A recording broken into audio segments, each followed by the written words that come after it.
Hello. Hi, everybody. Welcome to the stream. I am Bogus Meat Factory. Holy smokes, ladies and gentlemen, we are going to embark on a journey. For those that do know me, I have played a lot of adventure games on the stream. And many of you know that the genre is one that I'm incredibly passionate about. I have played a huge swath of adventure games spanning from the early 1980s to modern day. I've played so many. There's been one classic game that has been on my list for forever that I needed to play and beat. And that was LOOM. LucasArts' masterpiece from Brian Moriarty. And I'm super excited to play this game. I genuinely have come in blind. My knowledge of what the game is play the EGA version, listen to the audio drama. That's what I knew. And also, I'm Bobbin Threadbare, Are You My Mother? Which was a quote in Monkey Island, right? So, like, my experience is very minimal. And I'm super stoked to get right into it. We're going to do the audio drama first. We're going to listen to that. I have it queued up in our virtual bedroom. We're going to go there now. Whee! Hi. Welcome to the virtual bedroom. For those that don't know, for those that are new, it is a virtual space within which we play a lot of retro stuff. Uses RetroArch as its emulation, and it can also do DOSBox and stuff like this, which is what we're going to be using for LOOM tonight. Yep. It's all decked out for, of course, adventure games. Like, it's all getting all Christmas themed. It's in the holiday spirit already. This is nice. But I love adventure games, and even though we're playing a LucasArts game, I do Sierra like that. I'm a Sierra kid. I love LucasArts games, and in all honesty, they're better than Sierra games, but my heart is still there. It's still there for Sierra. So we're going to be sticking with that theme tonight. But we're going to get into the audio drama. It's about 30 minutes. So sit back. It's going to be like a prologue. I know that the EGA version of the game actually has more dialogue to it, as well as like character close-ups and things in the game that's lacking in the VGA version. So it gives more backstory and kind of character development. You learn a little bit more. It doesn't seem so vague and opaque, but also the EGA version came with this audio drama that is like a prologue of sorts. So we're going to fire this thing up right now. We got a nice little visualizer on our TV. I'm going to turn it up.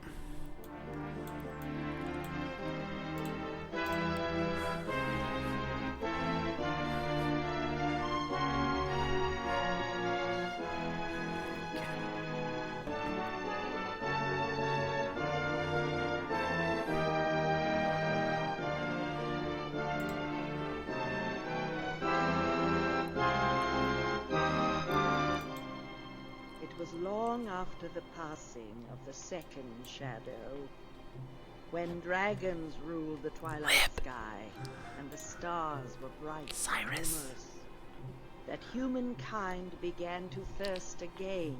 Let me know if the audio's okay. Over nature. Their weapon was industry, and they wielded it with confidence. One by one, the mysteries of light and darkness fell before the engines of progress. Whole nations came to believe that nothing lay beyond the power of their own arrogance. Competition was fierce in those productive days. Skilled labor became a valuable commodity, and so the tradespeople of the land banded themselves together to promote their common interests and to protect their secrets. These professional societies swelled in power as their membership grew. A few, such as the blacksmiths and the clerics, acquired vast territories with private armies to defend them. Thus began the age of the great guilds.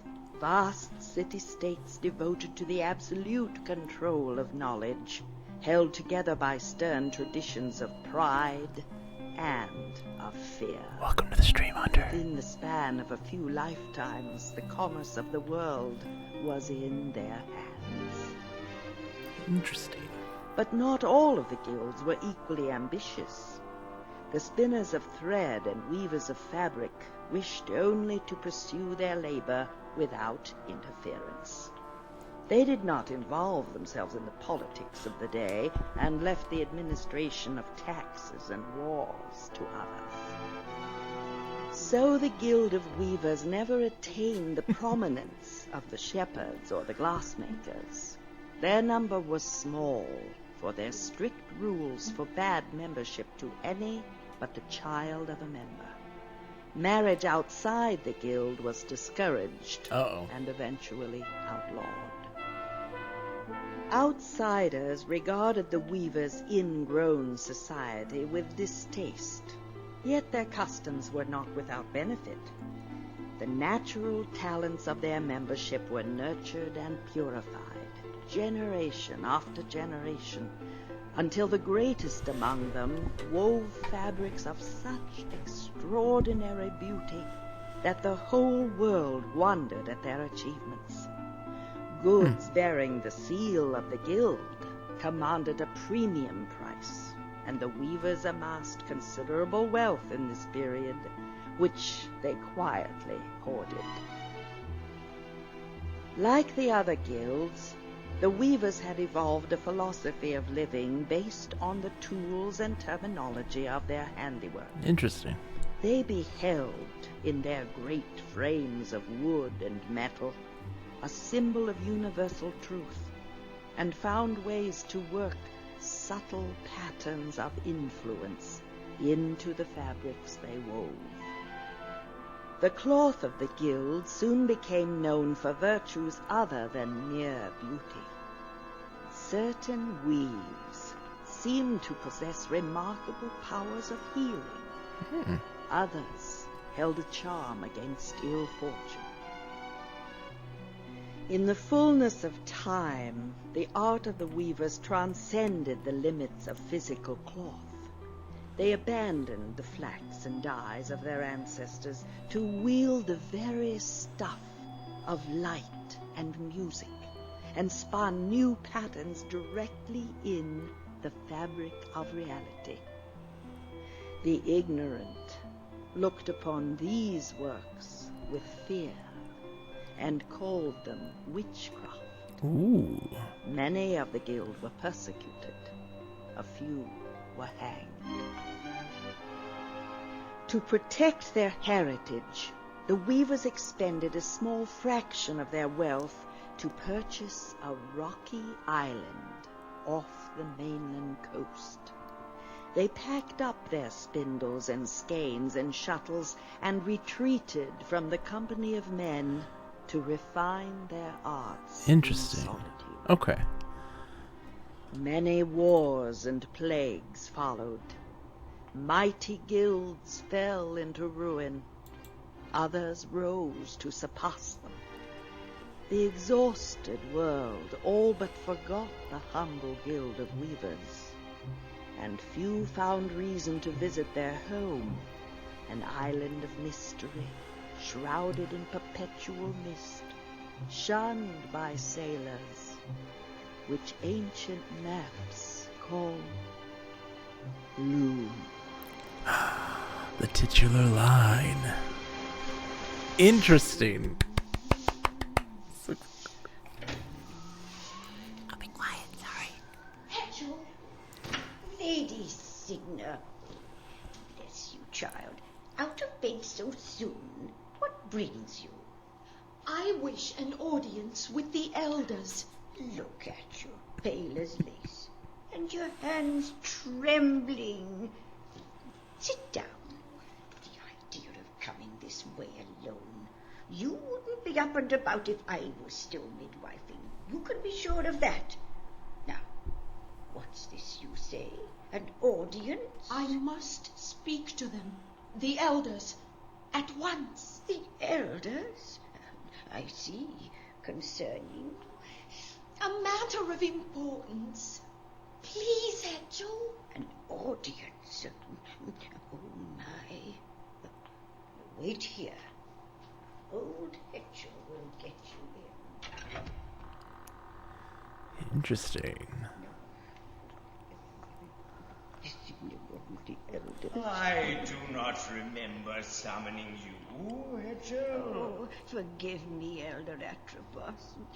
Lady Signa is in the antechamber. She desires an audience. Now? So late in the afternoon? The girl is not yet recovered, Your Reverence. Yet she comes alone. I will speak. Signa. Elders, hear me. I cannot remain silent. That much is obvious. Lady Signa, we are grieved to hear of your loss. Do not grieve on my account, Elder. Save your sympathy for the rest of the guild. I am not aware that our guild is in need of sympathy. How many more babies must die before the guild will earn your condolences? That is no way to address an elder, young woman. Is it not? Then give me the words, Elder Lachesis. Tell me how to express my anger. Anger does not become you. Calm yourself, child. Tell us what it is that troubles you so. Our seed is barren, Elder Clothos. We have lived under the rules of membership too long. Most of our children are born dead. Many that survive are monsters beyond hope. Our numbers are failing. Less than a score of us remain. And all in the name of rules written in ignorance, obsolete 1,000 years. The same rules that distilled our not inconsiderable talent. What purpose will our talent serve when there is no one left to practice it? The same purpose it serves now, Signa. The fulfillment of the pattern. That is our only purpose. You speak of the pattern as if it were our master. But the long tapestry speaks of a time when we were the masters. Please, elders, there is power in the loom. So, it is power you seek. What would you have us do with this power? Use it. I beg you, Elder Clothos. Use the loom to end our suffering and bring life and health to our children. The changes in the pattern would be trivial. Any one of us could work the thread. All we lack is courage. Do you make this request on behalf of the guild? Or on your own behalf? Both. Signa, it is true. The great loom holds the power you seek. It is also true that our ancestors wielded this power freely. It may be that they understood the pattern better than we, or perhaps the threads were easier to grasp in those simpler times. It does not matter. We dare not tamper with the pattern now. Its subtleties have passed beyond our understanding. It is all we can do to observe our destiny in its fulfillment. You ask for a miracle, Signa, but we are not gods. We are interpreters. Interpreters? You are nothing but caretakers. How can you squander the heritage our ancestors gave their lives to preserve? Your pious hand-wringing mocks their devotion. Who are the weavers now, and who are the woven? Enough! Snap!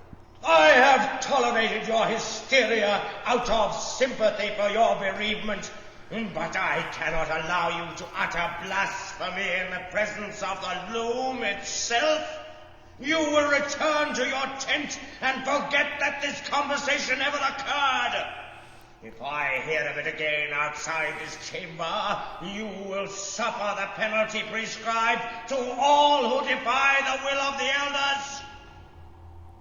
Must I specify that penalty? No, Elder Atropos. Then go. Man. Do not judge us, Signa. Only the pattern may judge. This is dark. This is dark. Holy smokes. I'm so excited. This is amping me up right now. Deserted. No one will hear me. No one will know. The loom.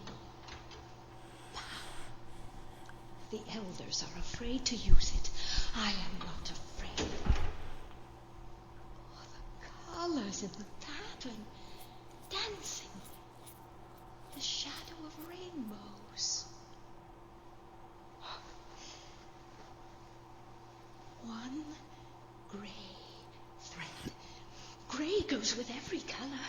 Invisible. No one will notice one gray thread. To work. Here's the trick. Tied to the end of the shuttle. Let the harness do the work.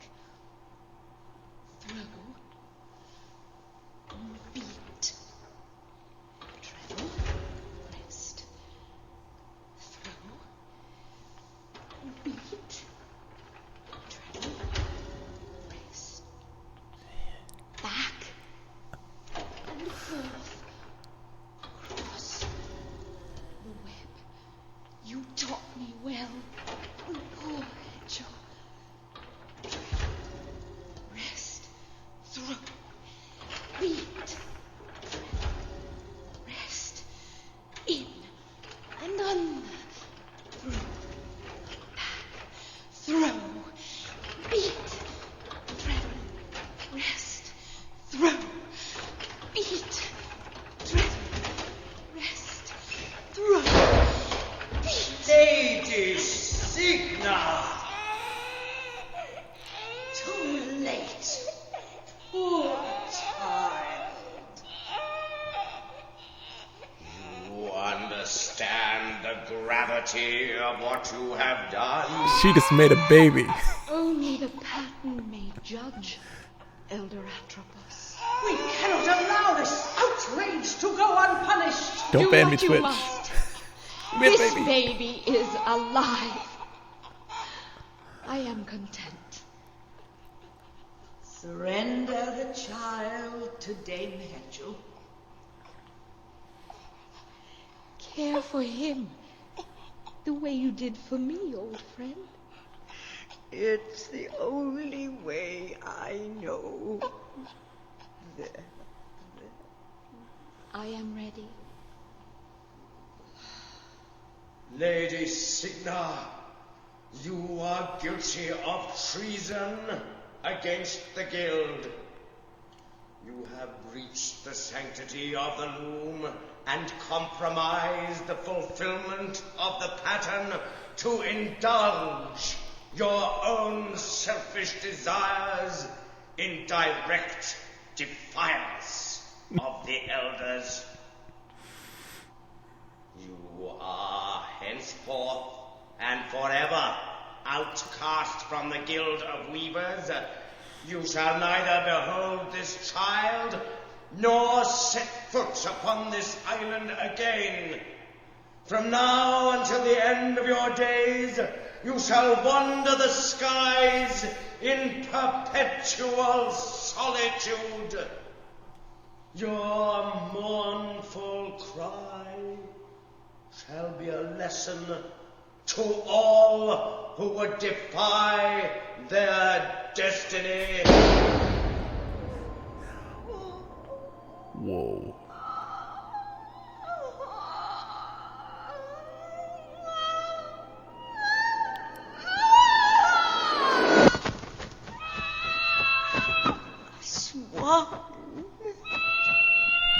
chills right now. The visualization. Still So good. beautiful.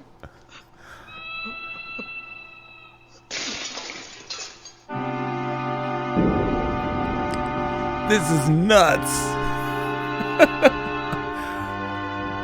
Whoa. You in the weaver's village saw the great swan disappear across the sea that night. But it did not take long for them to hear of Lady Signa's defiance in the sanctuary and the elders' terrible vengeance. All were curious to behold the new infant, a child born not of woman, but out of the loom itself, and whose creation was unforeseen.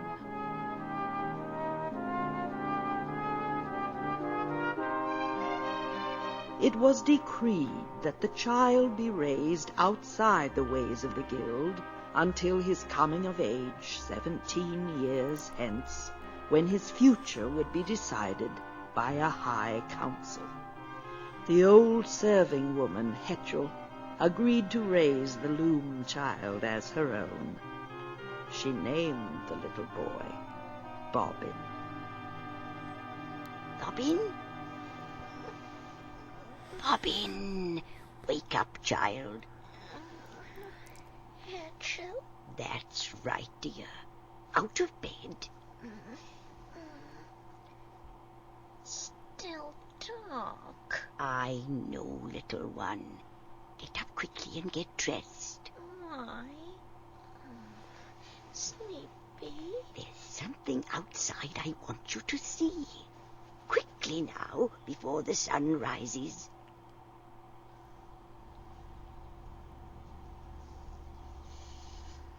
Cold up here. I told you to bring your quilt, didn't I? Here. My shawl is warm. I don't see anything. Patience. She will come. She's come every year ever since you were born. What does she look like? She looks... Wait. There. Between the trees. No. No. Only an owl. The village looks small from up here. Which star is that? The bright one? That is the morning star. You can even see it in the daytime if the sun is right. Look, down there, flying low across the water. Do you see? It's just a seagull. Look again. Oh. A swan, Bobbin. A white swan. Happy birthday, poor boy. Here she comes. Look, she's flying over. She's beautiful. Yes, still beautiful. Why does she sound so sad? Because she is alone, proud and alone. She's flying away. Where is she going, Hetchel? Out beyond the pattern, I expect. Can we go visit? Stand away from the edge. No, little Bobbin. Those who are born of the pattern are hemmed into its web forever. Where that swan goes, we cannot follow. The sun is in my eyes. You're yawning. Come, back to home and bed for you. My heartstrings are already tugged. I'm already The so years excited. were kind to Bobbin Threadbare. The boy grew tall and slender, with wide blue eyes that sparkled with mischief and intelligence. Yet Bobbin never went to school. The elders of the guild would not permit it.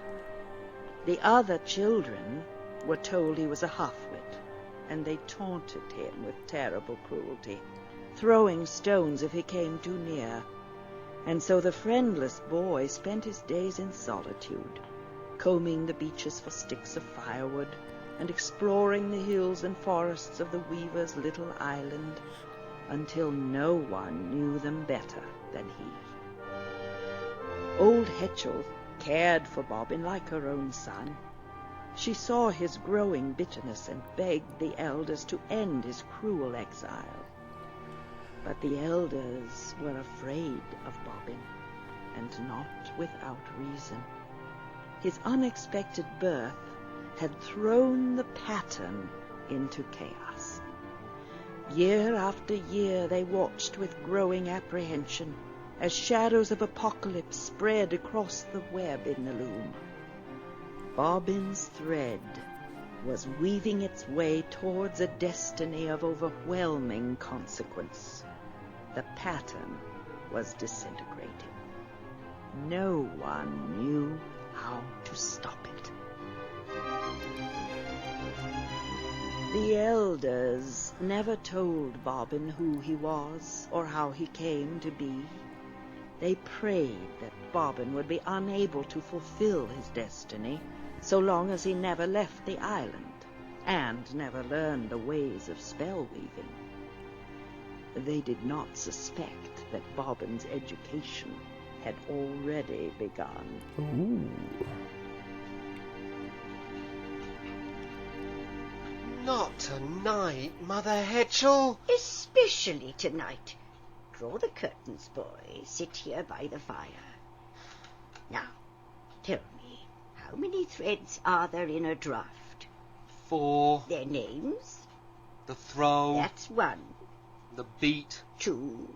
the treadle, and the rest. Good. Let's see if you remember the draft I taught you. Spin it for me.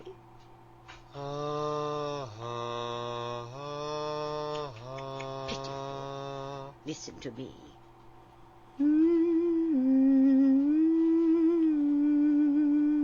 Now you know what the other boys do in school all day. I guess I'll never learn to weave. Rubbish. Do you suppose every weaver starts out with a golden throat? It takes years of practice, years. How long do you suppose the elders have been weaving? Nearly as long as I have, and that is a very long time indeed. But where do I begin? You begin with this. Do you know what it is? No. This is called a distaff. Our ancestors used a distaff to spin flax into thread. We use it to spin music and light into threads of influence. Show me. Hold the distaff in your hands, like this. Don't be afraid. Now, spin that draft I taught you again. Just the first thread. Flat. Spin it again, dear. This time, slide the thread high in your throat, like this. Can you do that? I think so.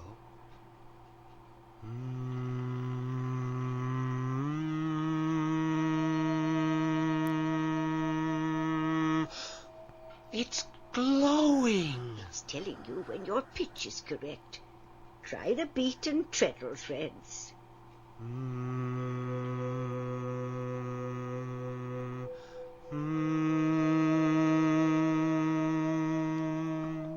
You learn quickly.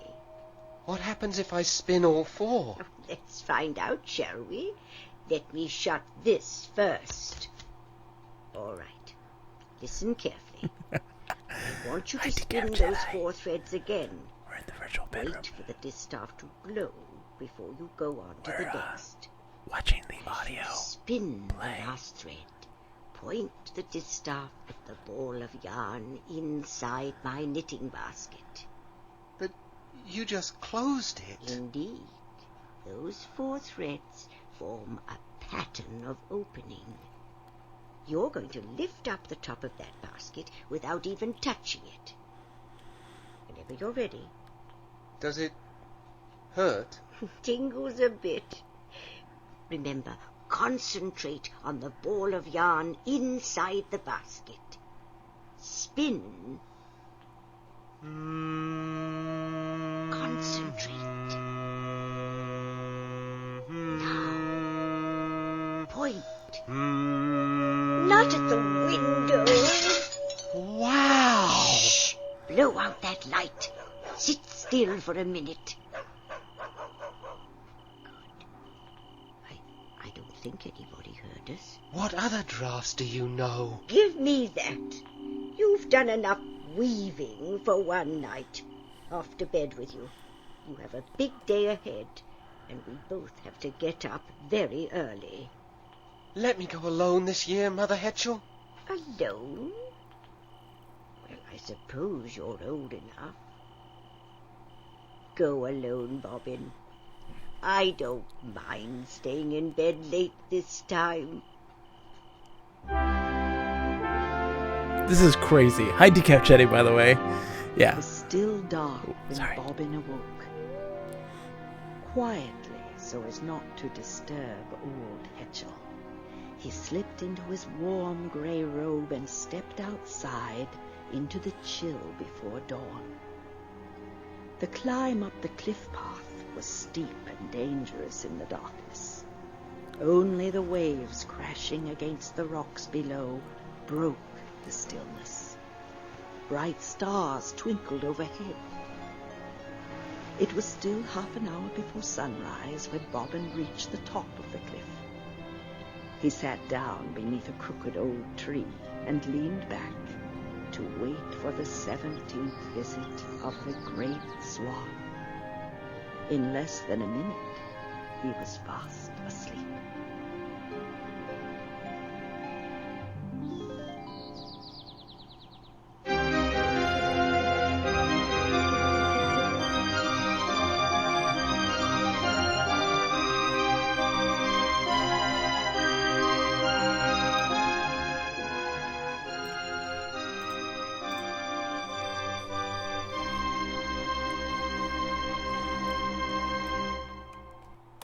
And that's it.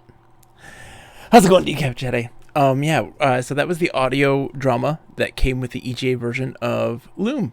We watched it with a visualizer to help add to the feel of this. Have you seen the virtual bedroom? Oh my gosh, Decaf Chetty, it's a must listen to. It's only a half hour long, and it is a prologue. It gives so much context. Thank you. Rendezvous with Rama was a game that I loved as a kid, and I love the book series, the whole set of it. And the game is cheesy, but it's fun. Thank you. We got Woodruff and the Schnibble. This is all Sierra. So the Space Quest 3 bed sheets, I know you could probably appreciate that. And also a scene from Space Quest 4 / Space Quest 1 is the pillowcase. And I have glow-in-the-dark Sierra stickers on the ceiling. And just Conquest of Camelot, the Sierra logo from Quest for Glory 3, or Quest for Glory 4. Oh man, that poster is so good. Look at it. It's so good. That Space Quest 3 poster is awesome. And just a lot of other awesome, like Gold Rush is really good. That was one of my early games. So this is a virtual, oops, 1 second. Turn off. Thank you. Oops. There you go. So this is where I do all my retro stuff, mostly. It's a virtual bedroom that uses RetroArch as its emulation, but also does DOSBox as well, which is really cool. And you can have multiple TVs running multiple emulators simultaneously, full light gun support. It's kind of crazy. But what's really cool is that it realistically simulates the red, green, and blue grill patterns on the TV. Because, like, you can see right here, it's different than what's down here. Whoops. It's crazy that it does this. It's amazing. I love it to death. It's so cool. So we're going to start this game. I don't know what Expert does. I think it just makes the music more complicated that you have to remember. Not entirely sure. I played the first 5 minutes of this game in both EGA and VGA just to tell the differences. It's very different. All right, so we gotta do our copy protection. I've got the manual here. What is our rest? Rest. Okay, so it looks like the the Rebel logo. So let me see. It's down below. I also have the manual up, which I can use for making notes because I know that we're going to learn songs and we have to remember them. All right, so our dudes are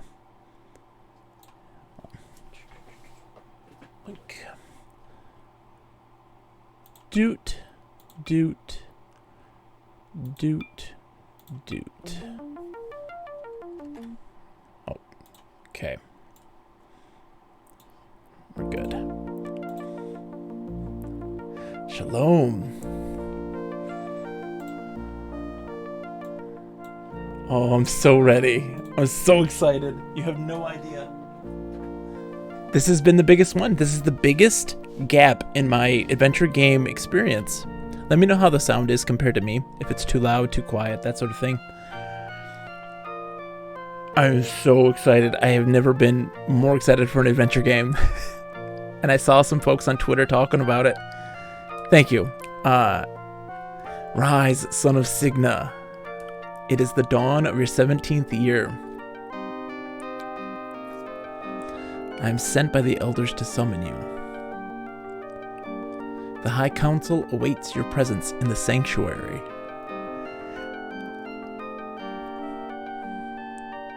A messenger nymph. Never has seen one so bright before. One of the elders must have woven it. Better get down to the village. So we're playing the CGA version. The Last Autumn Leaf. Hold on. Okay, so right click. Last leaf of the year.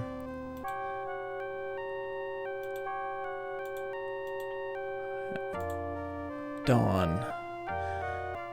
Impromptu haiku. Okay.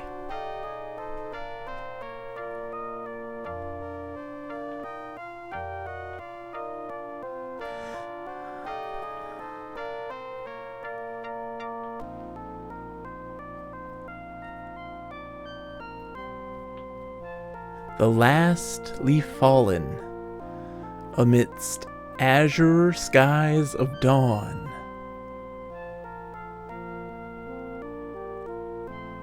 Clothed in gray, I wake. There you are, impromptu haiku. Thank you, everybody. Thank you. Thank you. Thank you. So, okay. I'm very excited to get down to brass tacks here. So we're doing the EGA version. It has more dialogue in it than is in the VGA version, as well as it has character close-ups. And that seems to be the only major differences that I know of, because I didn't want to spoil myself too much in this game. I knew just that, from what people are saying, that EGA is the way to go. That's the one you play. I'm doing good, J-Rod. I'm doing good, because, and more persistent music throughout. Okay. Interesting.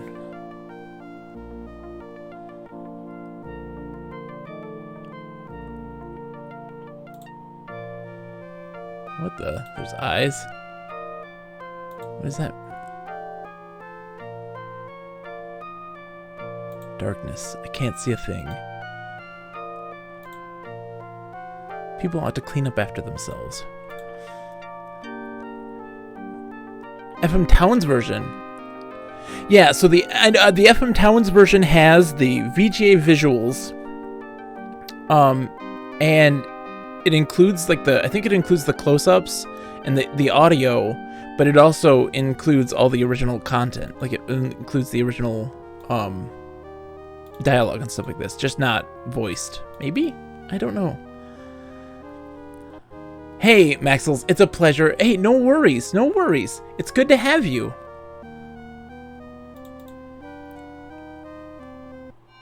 It's bubbling.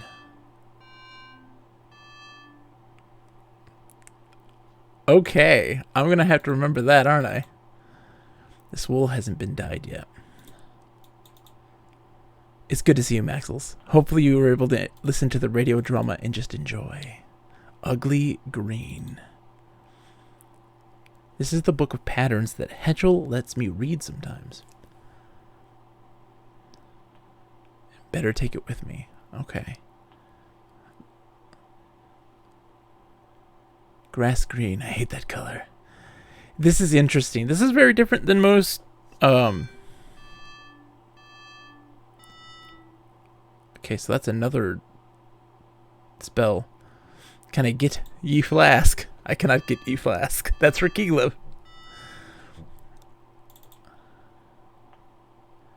Nice, Maxels. Hey, it's okay to lurk, by the way. Never feel bad about it or anything like that. I appreciate anyone just kind of hanging out. As long as I get to share some experiences with people. Oh, you'll have to tell me about the Project Diablo 2 mod. Tell me. I just want to share stuff with people. Share perspective. Show them games they may not remember, may not have seen, or also to reminisce and wax poetic about the stuff that they have loved and grew up with. Especially with a classic like this that I have never had the experience and pleasure of playing.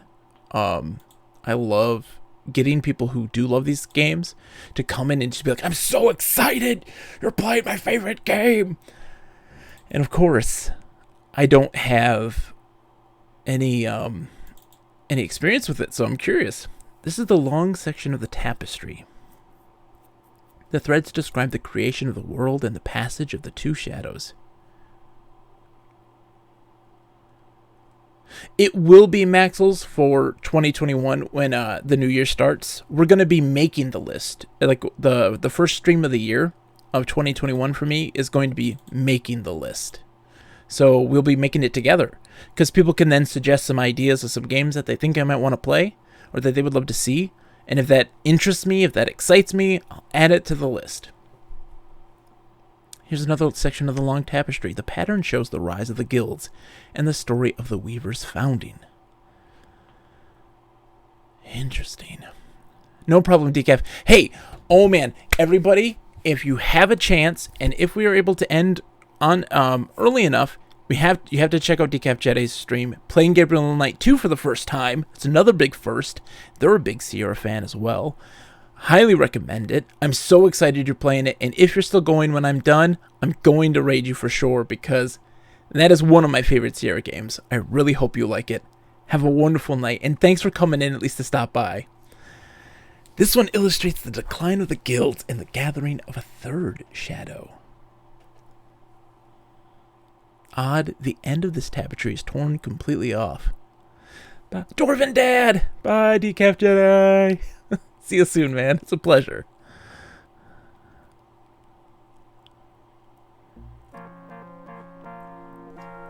Looks as if the elders are busy. It's gonna get...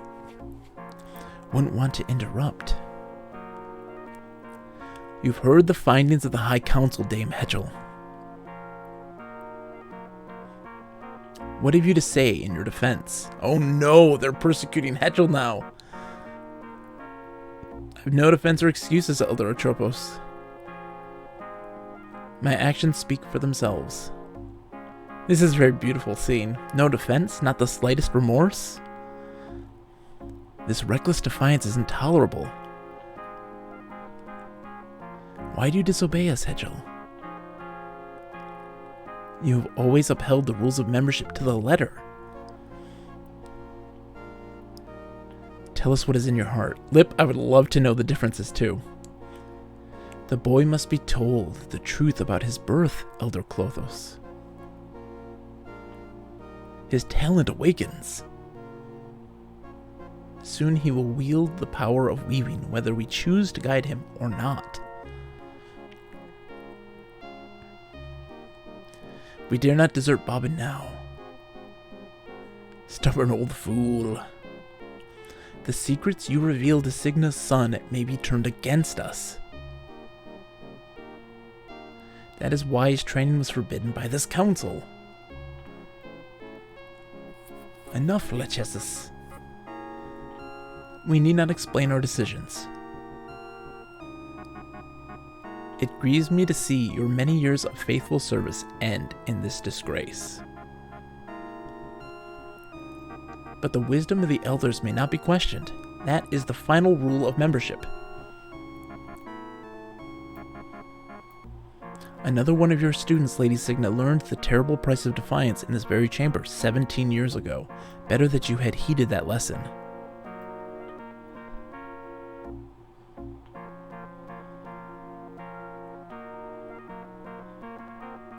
My destiny's in your hands, elders.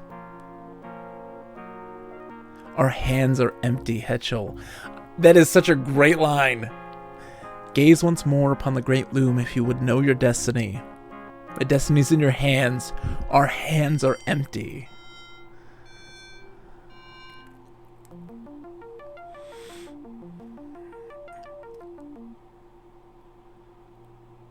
A swan's egg. Curious destiny. That draft has never failed before. Hark! I heard a cry outside.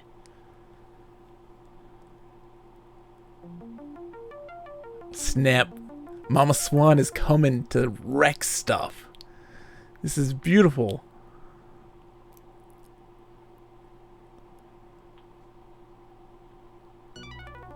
Oh, wow. The guild is under attack. Who dares to desecrate the loom of the weavers?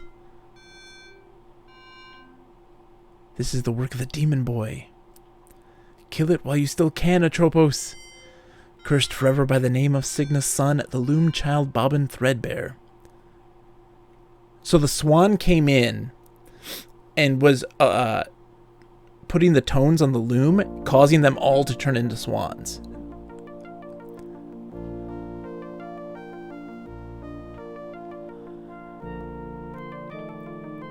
Which is interesting.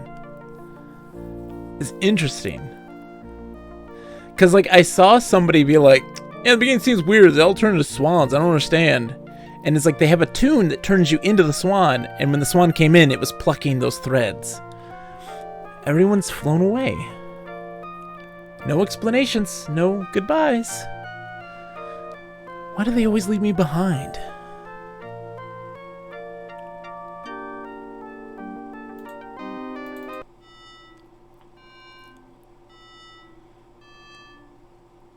It's trying to open.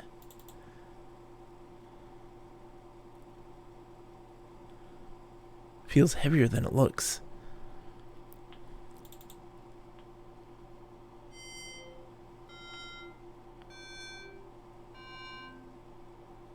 Those are the same 4 threads the swan spun on the elders. They're still echoing in the loom. That thread is too high for me. Guess I need more experience. Interesting.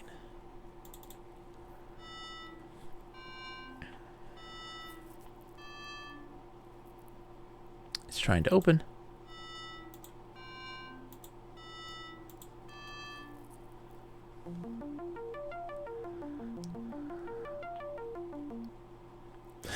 So that one in particular is already in the manual. And I do know this, yes. Mother Hetchel, is that you? You know perfectly well it's me. I saw you watching us. What's been happening here, Hetchel? The whole village has flown away. I'd hoped the swan might come to save you.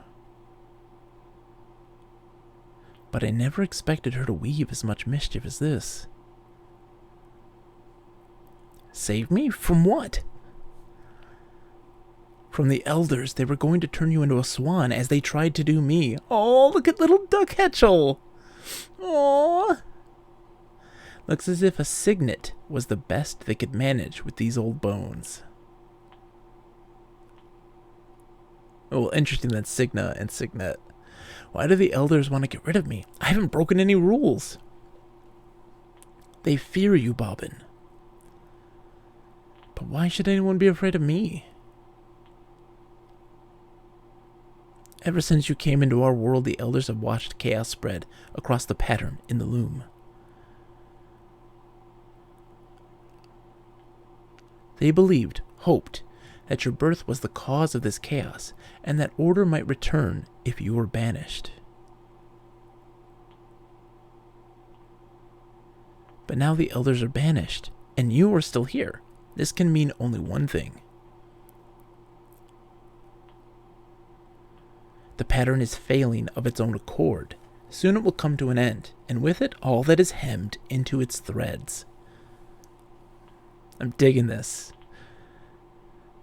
A third shadow is nigh, a twinkle in the eye. Is there any way to stop it? Stop chaos? The elders thought they could. Now they know better. So should you. If we can't stop the chaos, what can we do? We can embrace it, or escape. The swan has rescued the rest of our guild from the coming time of darkness. The way before us now is clear. We must find out where our flock has flown, and join them if we can.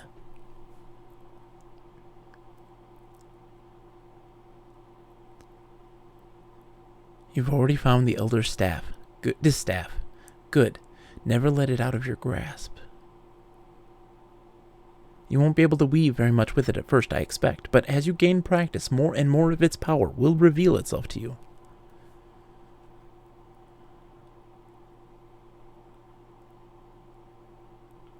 As long as the distaff remains in your hands, I'll know you're safe. If you ever lose it, take heart. I'll come to help you if I can. Well, we're going to lose it at some point, then. That's going to happen. Alright. Oh, man. Leave this island, Loom Child. It's too small for you now. Your destiny lies beyond the sea. To this world that we don't know anymore, right? Where are you going? To follow the swans.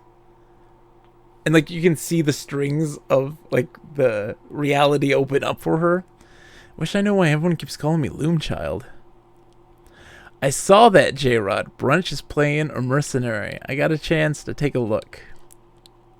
For a little bit before I started. I'm excited. It's great. Alright. So let's go.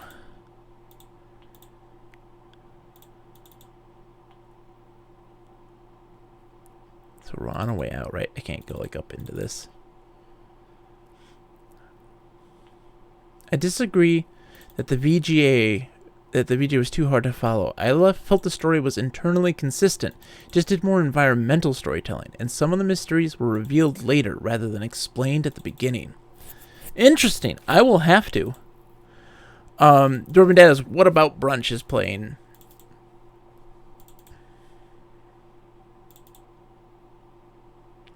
Interesting lip. I'm going to definitely, Sakana Cow, the good version. Yeah, see? That's what everyone says. We listened to the audio drama before this too. So if you ever haven't listened to it, it's really good. We watched it with a visualizer, so it had some really cool effects to it that made it really fun. I dig it so much. That was very emotionally moving, stirring. The dragon's voice acting. I haven't seen any dragon. Everything else is universally better in this one. Okay, so let's learn some stuff here.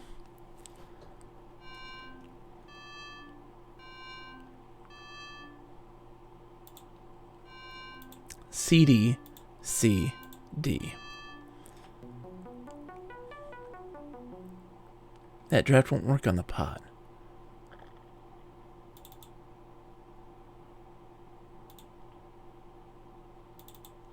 I wonder if, like, can you pick stuff up?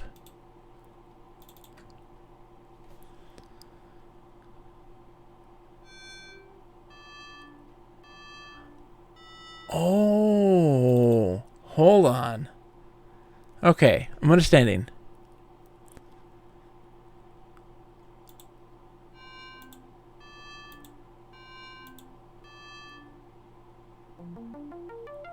I'm understanding. Okay. I changed the color.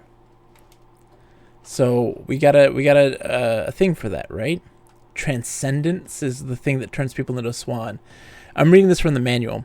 Few indeed are the weavers who have successfully spun this, the most subtle and mysterious expression of our art. Transcendence dissolves the ties that bind our threads into the pattern, elevating mind and body to an undefined state of existence. Transcended beings are said to assume the form of birds, constellations, or even sunspots. Because corporal punishment is forbidden in our guild, transcendence is occasionally used as a means of humane banishment, but only for the most unforgivable infractions of the rules. Alright, so emptying, unmaking, silence, aphrodisia, sleep, warmth, twisting, confusion, shaping, terror, folding, invisibility, reflection, desire, waterproofing, shrinkage, healing, night vision, strawn to gold, summoning, dying. Okay, so we had CDCD is that. So that is going into our notes. CDCD. Bam. Okay.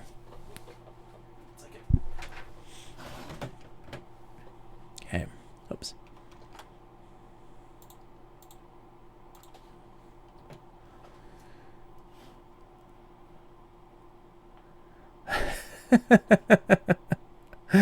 Oh man. Everything else is universe is better than this one. There's a video out there in which, yeah, DOS Nostalgic. I saw the beginning of the video for like 2 seconds. I again only saw the very, very first 5 minutes of what I had seen in the game, just to kind of get a sense of it. And then I was like, there's going to be spoilers. I need to not do this. You hate green. You'll have to bleach that cloth now. My least favorite color. And so I can't weave this or do this one yet. Whatever this is trying to do. This was G, D, D, E. Curious to know what it does, but I could probably take a look. Let's see. Maybe I don't yet. Maybe I don't yet. Okay.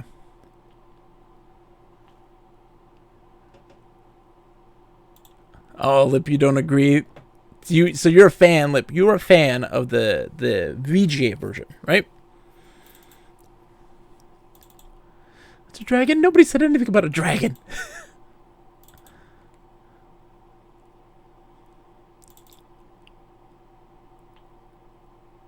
They had to clean up after themselves. Can't see anything.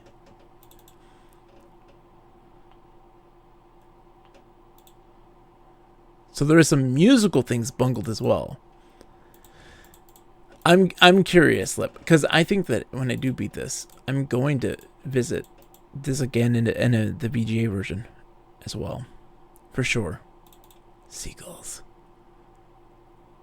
Ooh, is that an egg?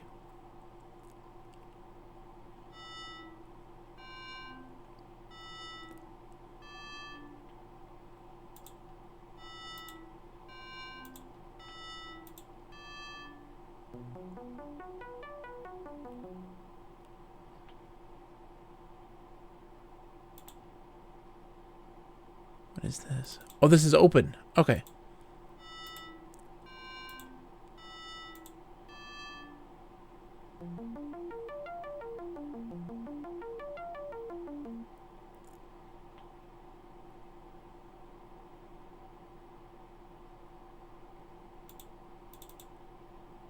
Yuck. So is that just to remind you? Like, hey, that's for opening. Hi, seagulls.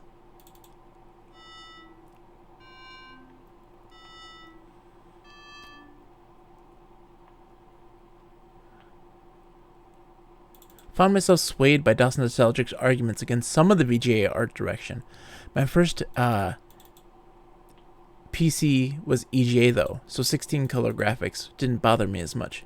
Well, I think that it's very much, I mean, EGA is very much an artistic style now at this point. It doesn't have anything to do with really limitations anymore. It does have a very specific, oh, I'm going to go back up, very certain aesthetic that's very uniquely their own.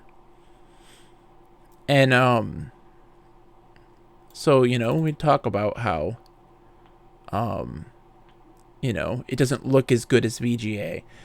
We now can do a lot with a very limited color palette. So, like, I'm okay with that. This is my very first exposure to the EGA, so I don't know what waits ahead, but by the same point in the VGA, it already seemed to have a darker tone portrayed in the music. It seems more lighthearted so far.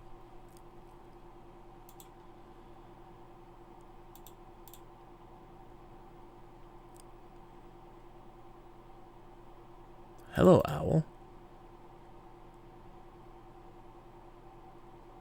Sound asleep. I want to turn you into a blue owl. Aww. I wanted to turn the owl into a color. I can't read this gravestone. The owl's tail feathers are blocking my view.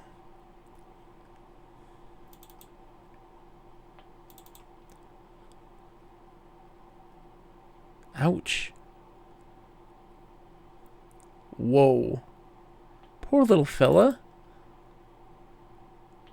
In memory of Lady Signa Threadbare, 7983 to 8004.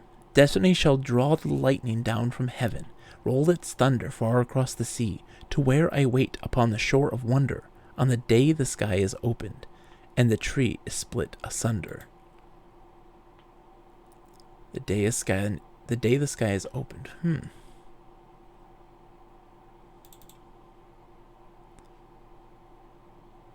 Ouch. The view from the cliff is better. They also said that people transcend into constellations as well. I'm curious to know how that's going to take into effect as well, because they mentioned this very specifically. So I think that that's probably a big thing. Ooh.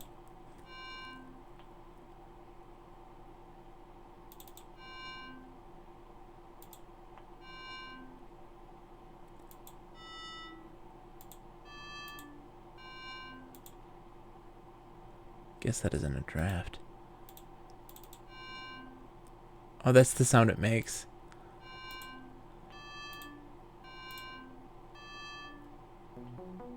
The owl's going who?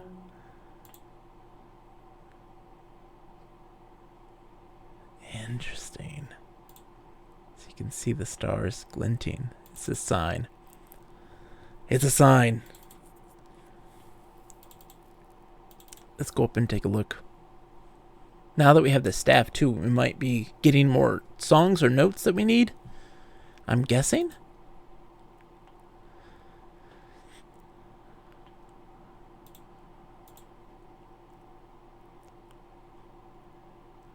Yeah, spoiler free. Yes.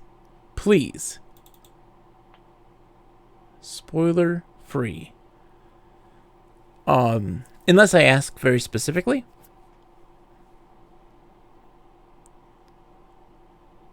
Dawn.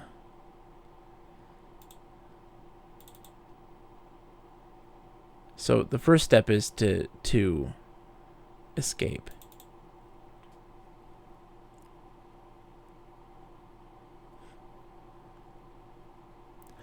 I like the MT32 style, the Roland sound for very specific things. People always prefer it over everything. And there's certain ones that I really enjoy that style too. The Roland soundtrack on Space Quest 3 is stellar. It's super, super good. Alright. Must be missing something. Where is everybody? The flock is gone. There's only just a couple tents.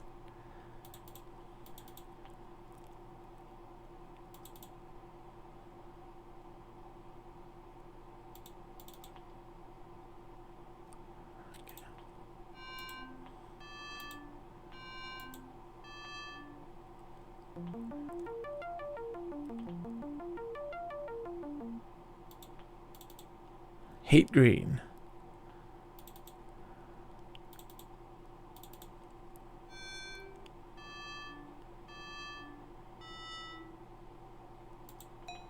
It's too high. Why would you do that?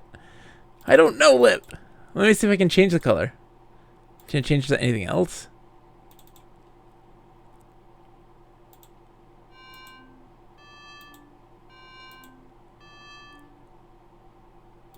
Okay, so that's just green. Interesting. Is that a weird question or a real question or rhetorical? It's a real question. I'm on to you, Lip. And I just learned it. We could always check over here too and see what's going on.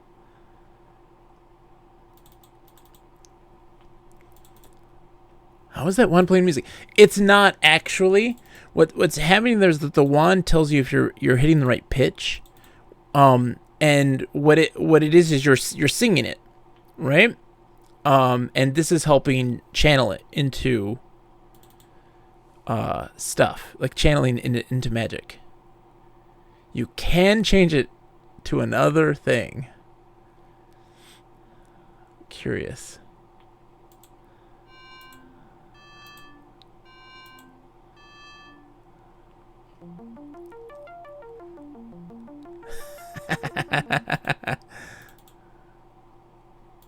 That's funny. The Weaver was playing the staff like an instrument. So Sakanako in the audio drama, he is singing, and the staff, the distaff, is telling you if you're hitting the right pitch, and also recognizing sound and interpreting it with color. At least that's what I got from it. That's what they were showing in the audio drama, at least. Odd that the end of this tapestry is completely torn off.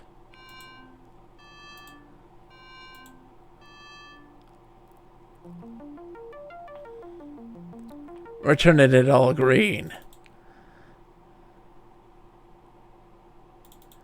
The magenta tapestry was a muddy brown and red. Interesting.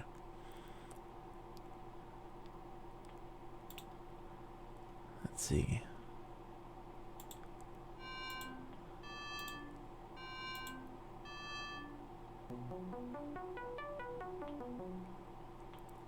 It won't work on the loom. Let's see. Yeah. It's still doing the Transcendence song. Oh, can I go this way? The rainbow effect across the loom looks better in this version. I agree. It looks very cool. So they use so the reason as to why Maxels is because they actually use tailor and weaving terminology to describe their stuff. It's a weaving term. Exactly. Yeah, they use that to... Hold on. Let me see. Let's stand a little closer and do this.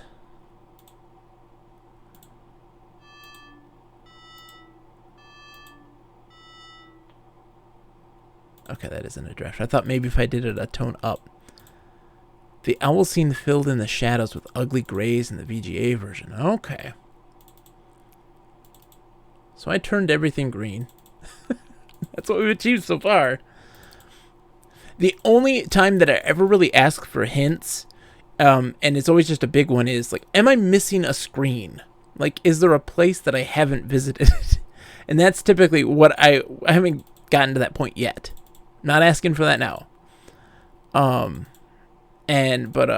that is always kind of the case. I'm always like stuck on something in particular. Like, am I missing a piece of that puzzle?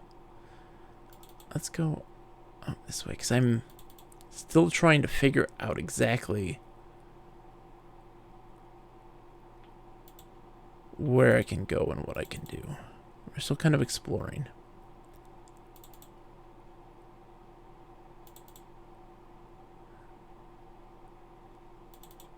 Okay, so the muscle's gone from the clam. Looks as if breakfast is over.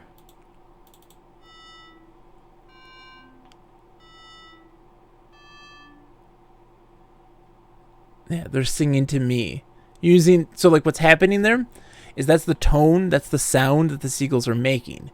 And they're trying to tell you, like, hey, you sing this to open things for us. We want you to open that. That's what I'm getting from this.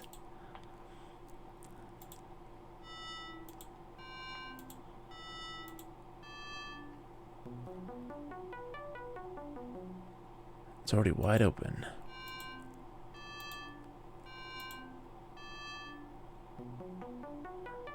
Let's turn it green. Aw. How about you seagulls? Can I turn you green?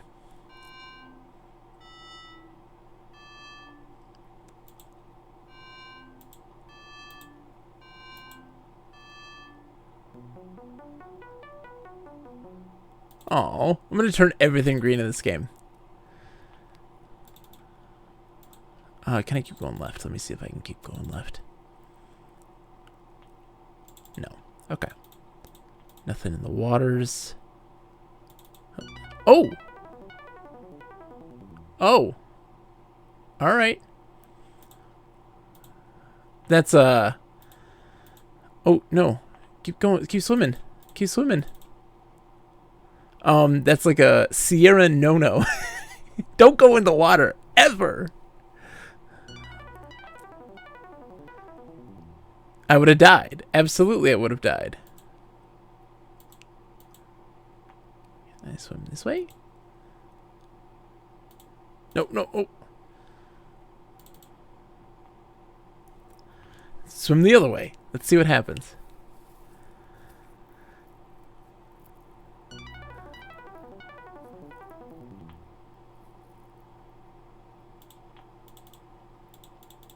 No, okay. LucasArts loves you. I know, there's no way you can die in this. I know this. I was one of the pampered LucasArts kids. Never had to worry about ruthless, unfair death.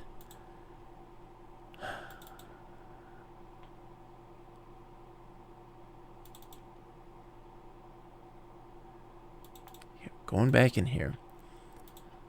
Let's take a look.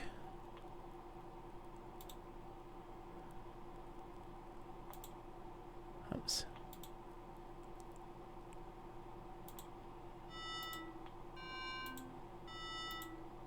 Tear the tree asunder. Open it up. Nope, hole's already wide open. This one is not, though.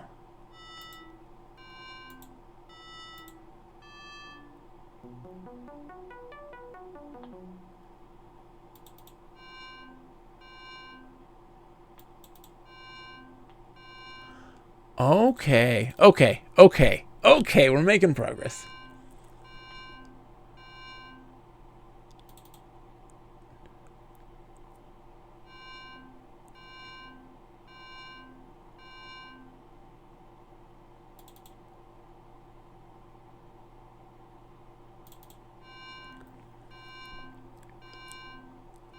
So it's just CCCC.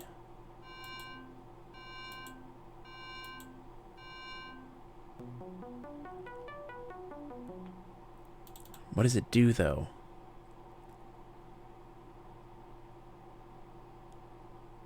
Now it's time to play. Let's see.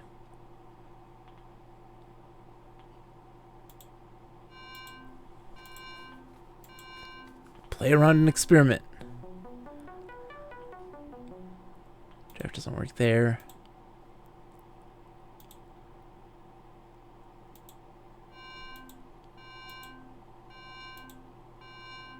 It does randomize the drafts. I do know this, yes.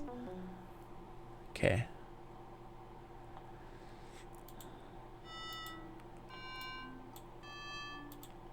Oops, I messed that up.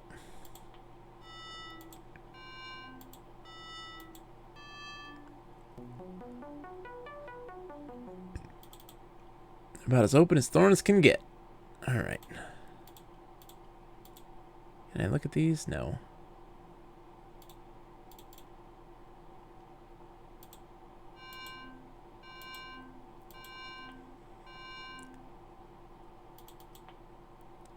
Okay, so I have to get closer to the stars. Okay. Okay, we're learning. Maybe that's what I gotta do. To commune with the stars.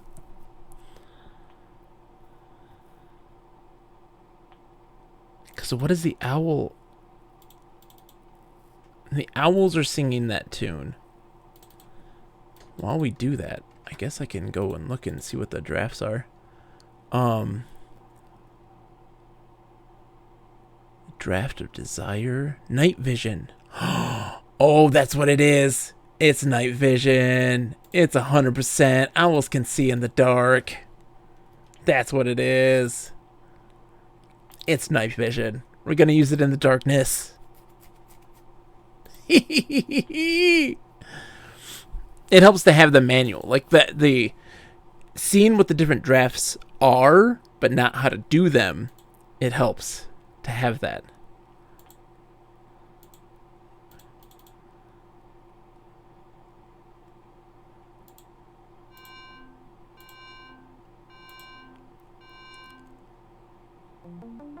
Yes. All right. So let's put that in our draft. Night vision is CCCC. Okay. It hasn't been spun yet. There's a spin yarn to gold, but I don't know how to do that yet.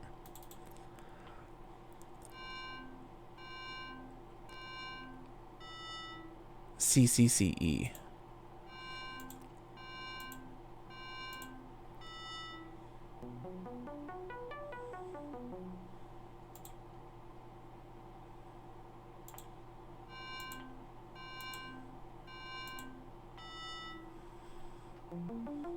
Okay, we're learning our basics. It's the CCCC. Whoa, something happened. We learned a new thing. Okay, so what was this again? This was CCCE.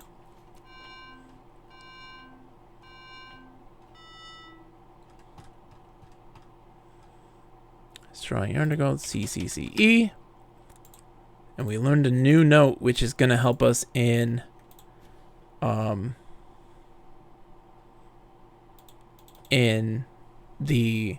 that potion thing, what that potion does.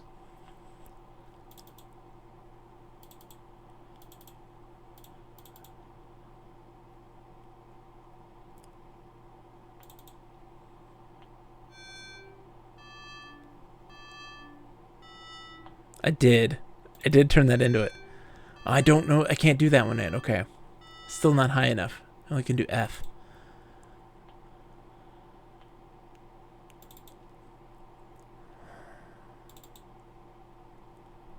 Yeah, he talks about like leaving their junk around gold.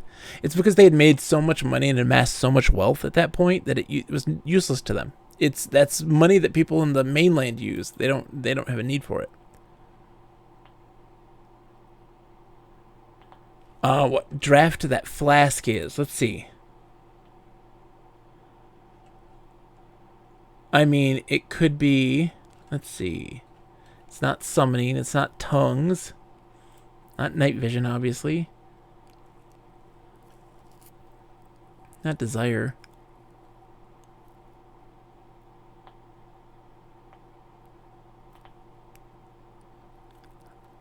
I'm going to guess that it is, if I'm my honest opinion, it's going to be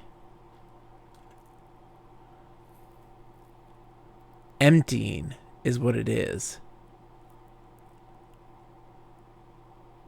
Yeah, emptying says the contents of almost any filled container may be instantly unraveled with the handy draft before its development. See 4200. The streams of wound socket ran green with the discarded dyes of the chemists.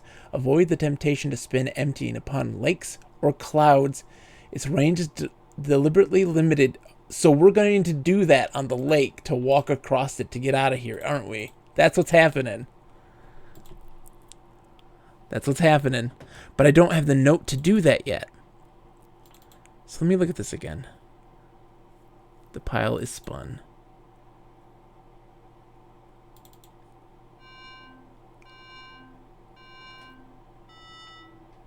So it's to spin straw to gold. What would that be useful for? I want to go in that house. What's in that one? Yeah, it's a flask of emptying.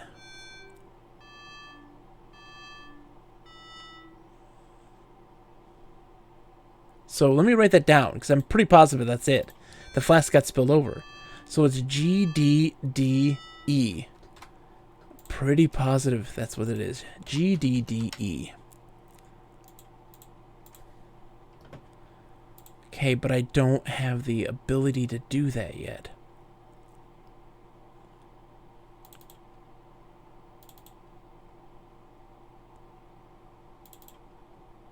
I haven't found anything that uses this note, though, the F.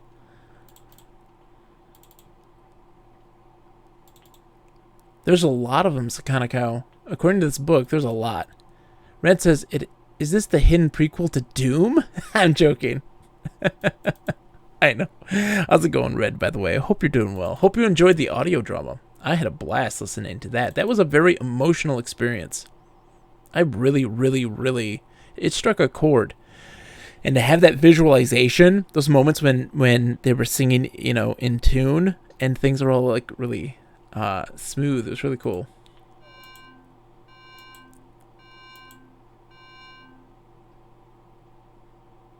Dawn's coming anyway.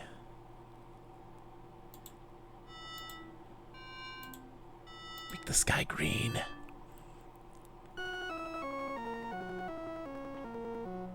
Whoa. That's the tree being torn asunder. Why did it do that? Oh, it opened the skies. I opened the skies. The skies opened up. Yes. Duh. The skies opened up. The tree was torn asunder.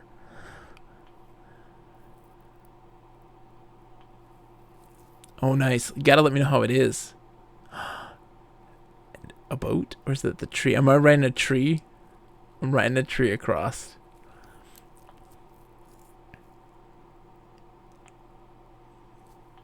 I'm not gonna be brute forcing it, Sakana. Don't worry. Is it over? I knew I had to do... You don't get to hear a scream.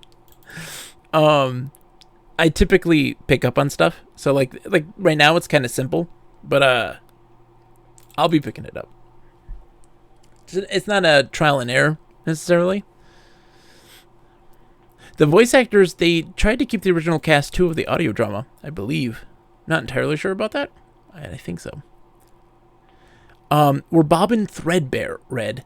He is a child born of the loom. His mother, Signa, lost a child.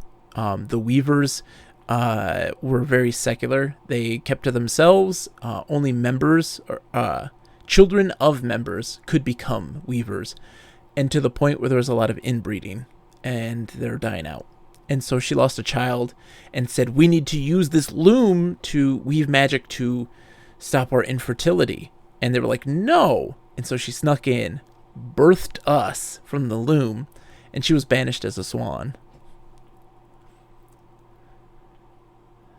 The weaver in the web that he made. I don't know. I'm just doing the wheel in the sky. Keeps on turning. An Aurora event. Oh, really, J-Rod? I'll have to look. The goal is to escape the impending apocalypse and reunite ourselves with our people.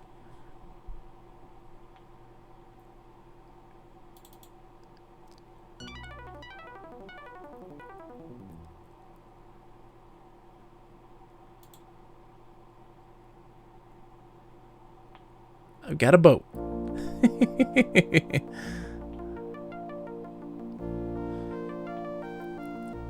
Ooh.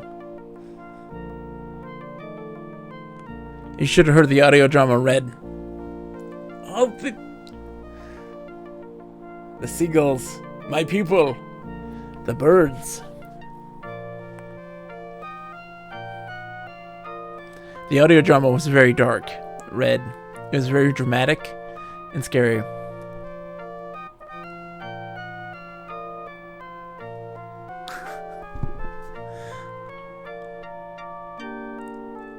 Let's just avoid that. Let's go this way. Yeah, let's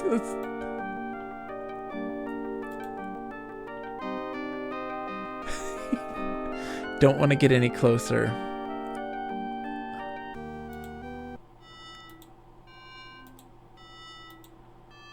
Open! Didn't work. It's twisting too fast. Must be some way to untwist it. So, there is a thing for twisting.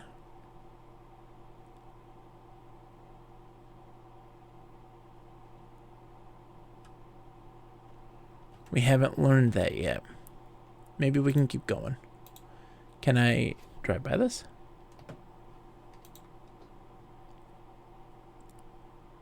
Nope. Whee! NTM! NTM! It's a twister!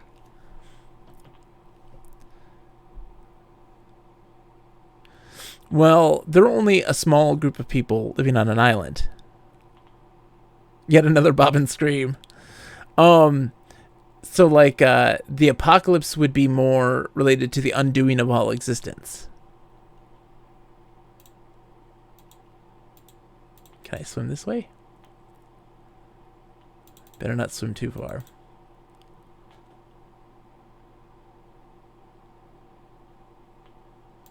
Okay.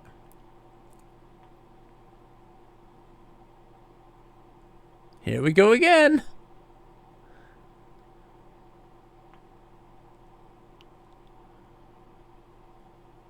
Okay, so that's the next big thing.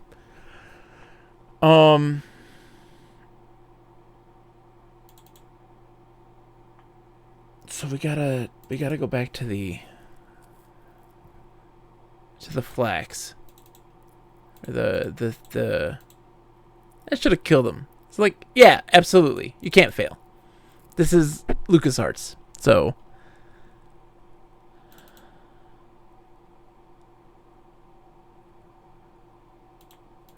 hold on. So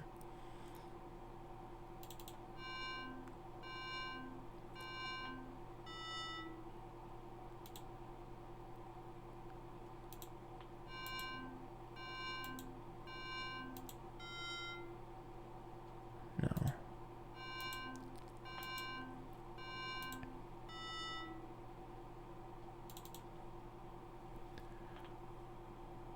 Huh.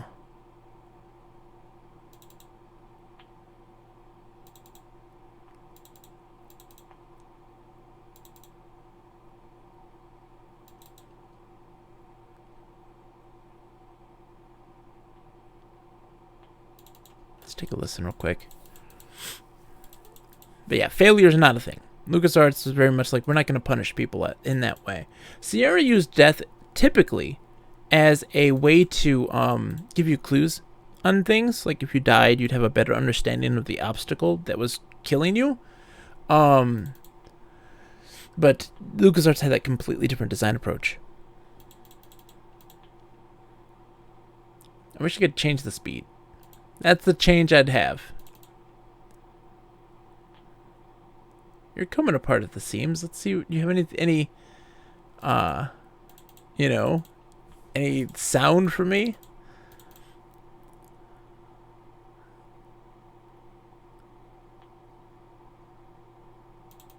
What about you? You're still playing that draft. Which is Transcendence.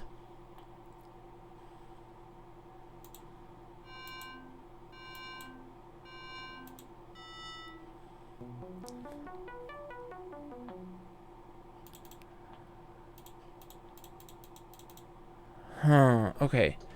So opening didn't work. Changing his color's not going to do anything. Night vision's not going to help.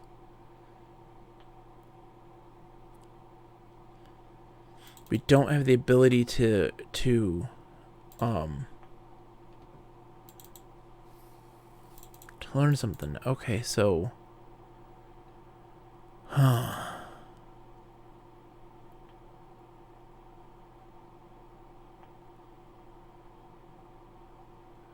I'm thinking the unthreading is what I need, but I don't know where to find that yet, so we'll see. This is interesting.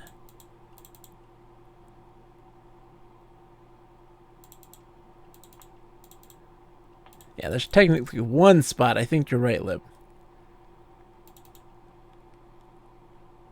You can't fail at Monkey Island except for, I think, one thing at the very, very end. I'm not entirely sure.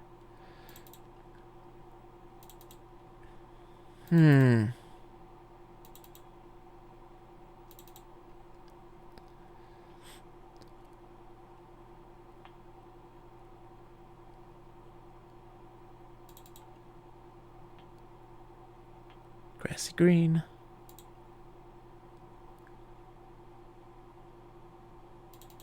Oh, that's right. That's right.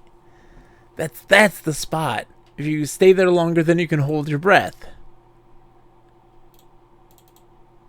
No, it's Monkey Island 1. It is. Because you get a statue tied around your leg and thrown in the waters.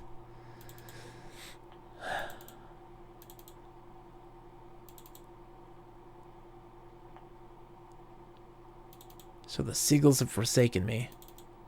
I opened that for them.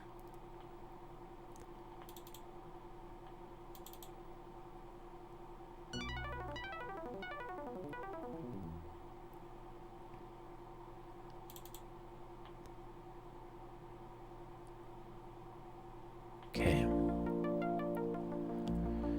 Guybrush Threepwood was that guy's name, right? Yeah. He's playable cameo in Star Wars The Force Unleashed 2 as Guybrush Threepkiller. Are you serious?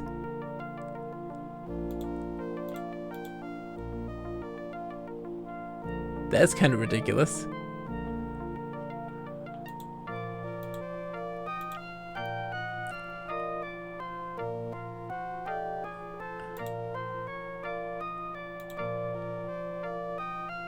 I don't want to get any closer to the water spout. Okay.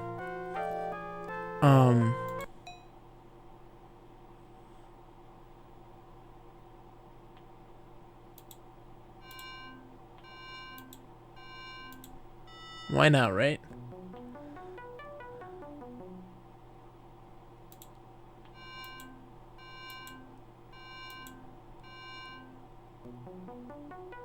It's not gonna do anything, but... Alright, let's see what happens again. Tree goes up, I go up.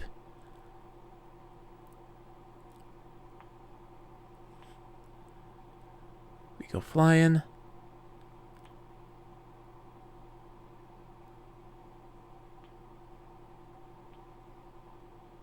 Two lightsabers? Really? That's ridiculous. Huh. And all I can do is climb back onto this.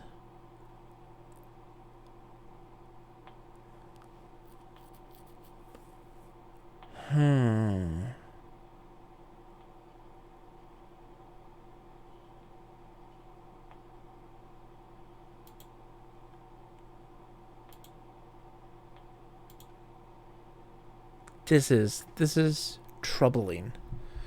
I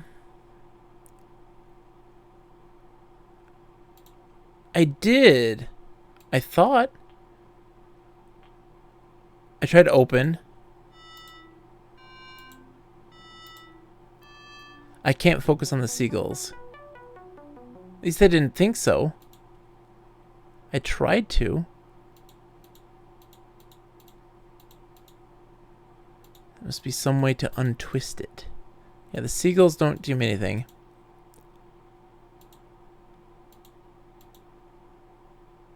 That's a clue.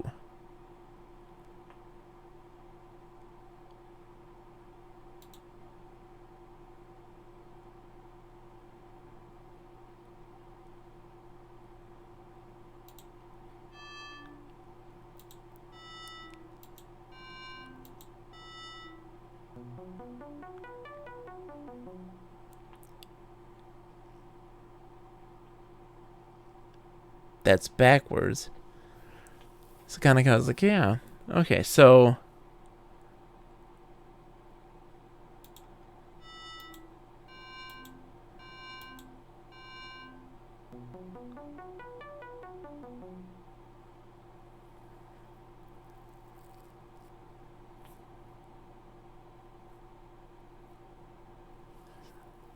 Hold on.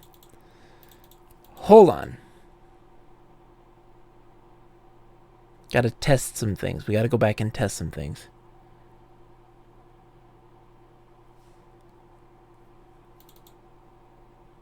Okay. Okay. I saw the seagulls. And that was the only thing I could think of. Help! No, no. I got this, Red. I got this. Hold on.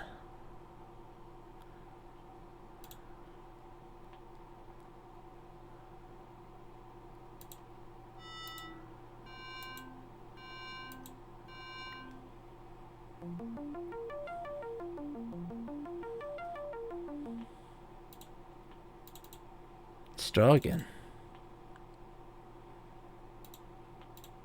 Maybe I should spin it back.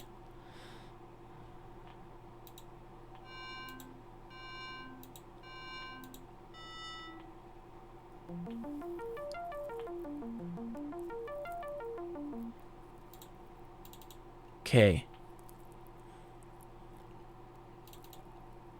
So that's unspinning it. It was spun into gold. Now we're unspinning. I want to know if I can revert this back now. I'm curious. What was make everything green again? It was... Hold on.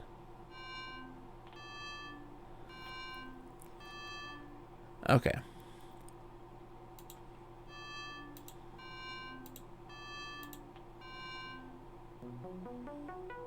Oh, I meant to use it on the thing.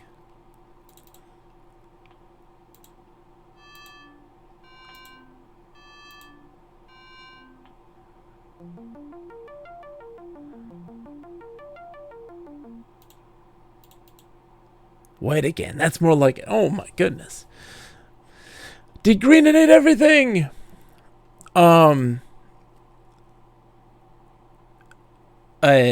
Majora's Mask is great. I love Majora's Mask a whole lot. So that also tells me that you can remove or take the swan and revert it back.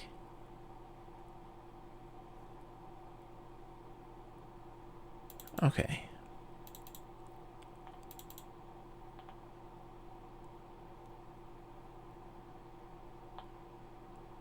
So, can I then close?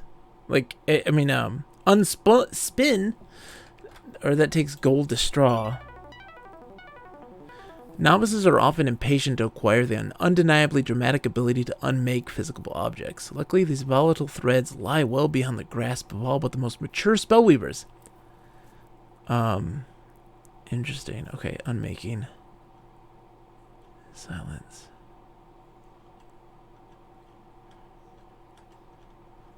This is interesting.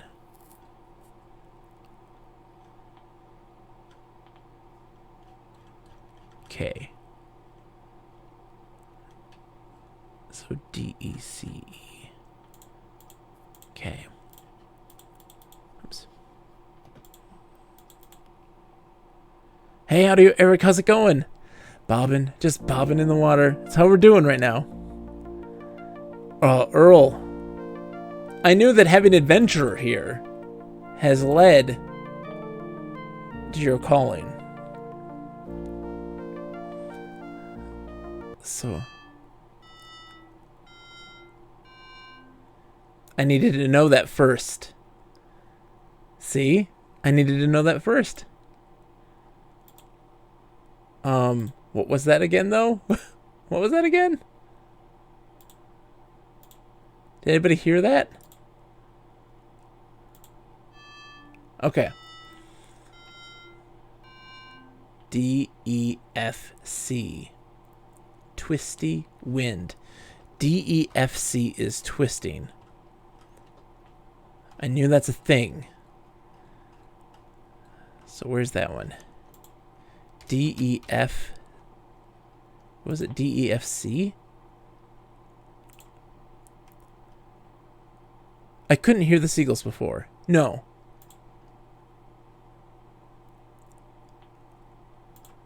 D-E-F-C. Right? Double checking.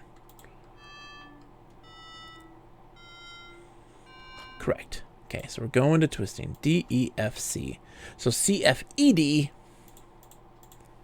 Alright. C-F-E-D. So what happened there was that I think learning to undo then made it trigger that you could hear it, is my guess. You did catch the scent of an adventure on the breezy winds. You guys missed the audio drama. That's a that's a prologue to this game. It's really intense. I very much enjoyed it. If you haven't heard it, I highly recommend. Have Audio Eric, Earl, have you guys played Loom out of curiosity? The other thing that I can think of Sakana Cow was that I didn't, when I got close to the twister, it just stops, right? He didn't actually observe it, and then by clicking on the image there, he observed it. But now, where am I going? I'm going up. Yes, no. Seagulls? I have played Loom, and I do love the audio drama. So it had a, because we played it in the virtual bedroom, it had a visualizer, which was really interesting. Seagulls? I can't go left. I've lived vicariously the adventure of the Loom. Oh, my dear friends. I'm so excited. So the visualizer was really, really cool for that. There we go. Thank you. It was really cool for that because it did some really cool visualizations to it. Okay, so I've learned G now. We're learning. Learning things is fun to do. With 1 and 1 and 1 make 2. Oh, look at that.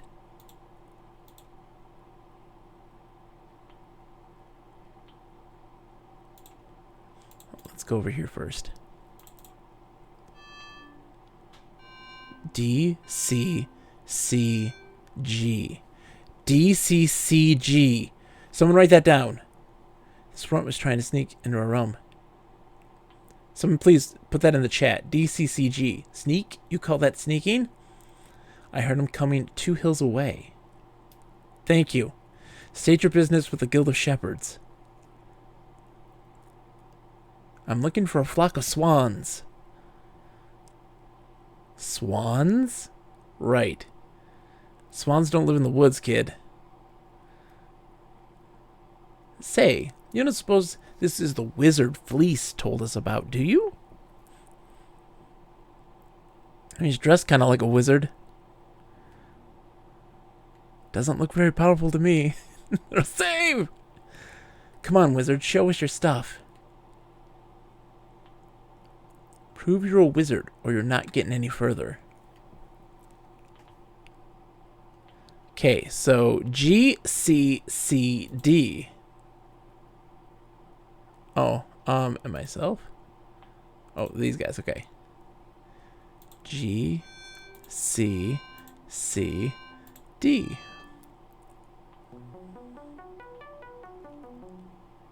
That camouflage trick won't work on us. Okay, I'm gonna turn you guys green.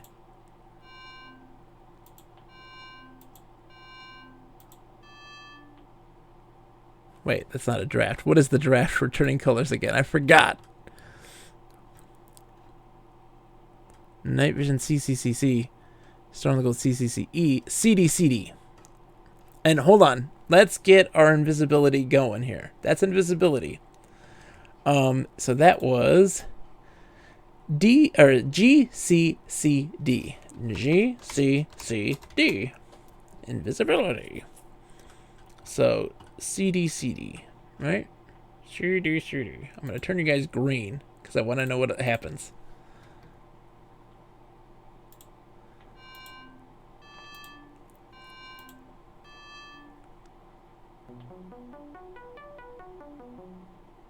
Okay. So let's twist them up. Let me see.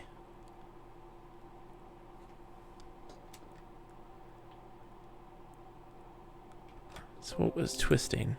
I need some updates, says Windows. DEFC.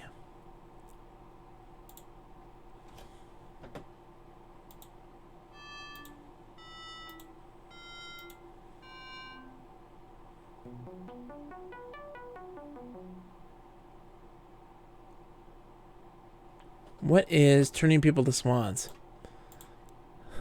What was it again? Can I do the swan one now? I can! CFGC. That's what I'm going to do. I can turn them into swans now.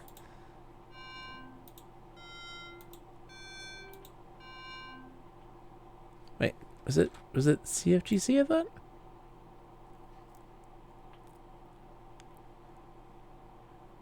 Maybe not. What was it?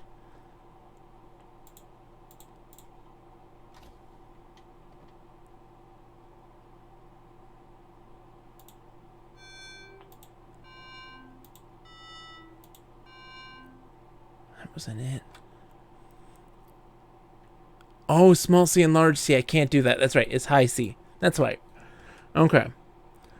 So, I know emptying, GDDE. Why not, right?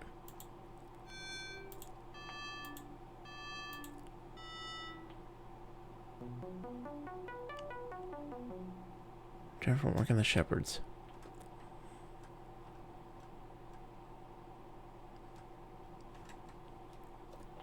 Let's see.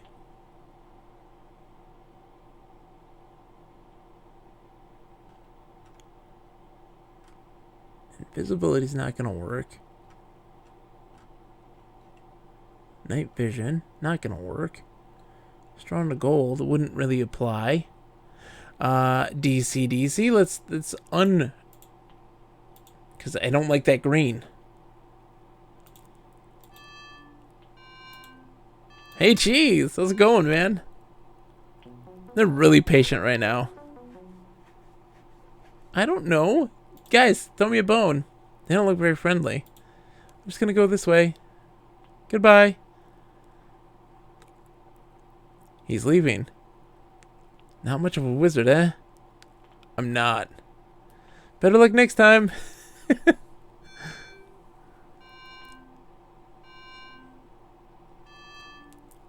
Yep. So I know that. Let's go into town. Gotta drop off. We'll watch the recording later. Hunter, thank you so much for coming in and hanging out. I do appreciate it immensely. I apologize if this isn't the most exciting. Blind adventure games can always be kind of complicated.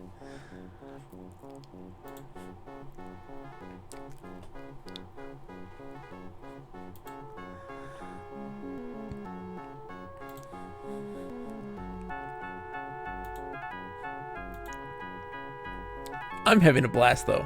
That's what's important. I'm having fun. Getting to share this with everybody is an absolute joy. And one thing that I very much enjoy doing is sharing games with people.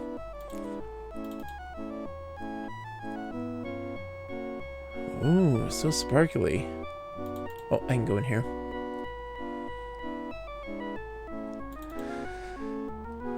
Cheese, who's getting the compliment? If it's you, I can totally give you a boost in morale. But if it's somebody else, let me know. Whoa, it's so green.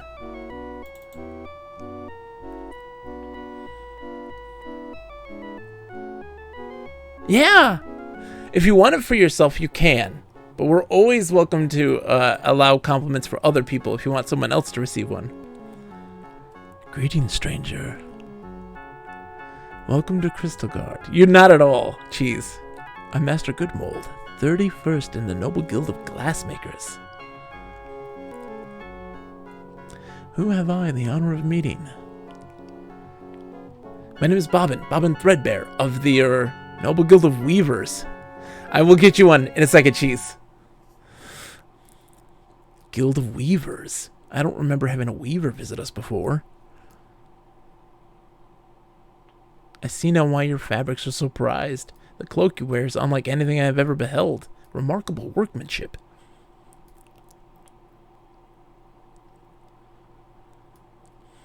Crystal Guard's wisdom includes many legends concerning her guild. One is particularly strange and amusing. They say it is death to peer beneath the hood of a weaver. Yeah, that guy's cloak does not fit. Can this be true? Don't know. Nobody ever tried it on me. Ah, an unclear reply if I ever heard one. We value clarity here, above all else. But fear not, your legend is safe with us. Imagine my relief. By the way, did you happen to notice a flock of swans passing this way?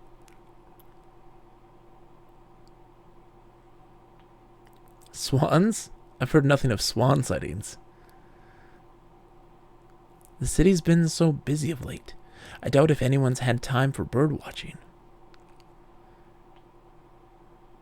However, our guild catalog offers a fine selection of binoculars, telescopes, and other precision optics that may help you in your search for swans.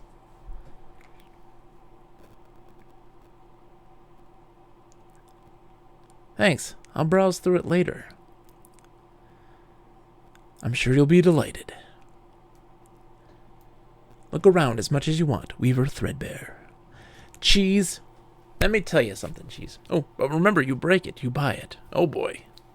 I'm a bull in their china shop, so I'm in a pickle there. Cheese. Let me tell you, Cheese. That you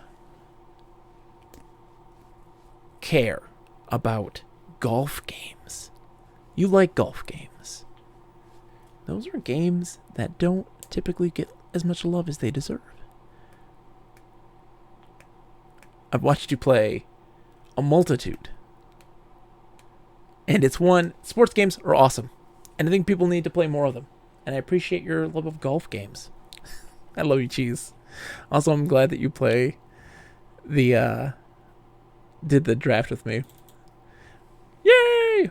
Soft Shard, wife of Lucent Bottle Blower, here attained final clarity. Interesting. Oh, so this is a graveyard. Okay. So what's he doing in a graveyard?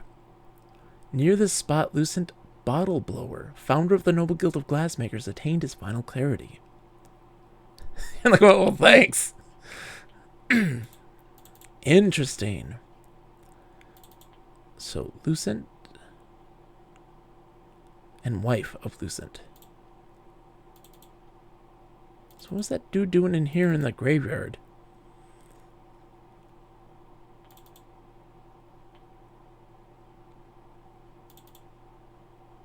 Everything's so shiny. Oh yeah, it's so shiny. I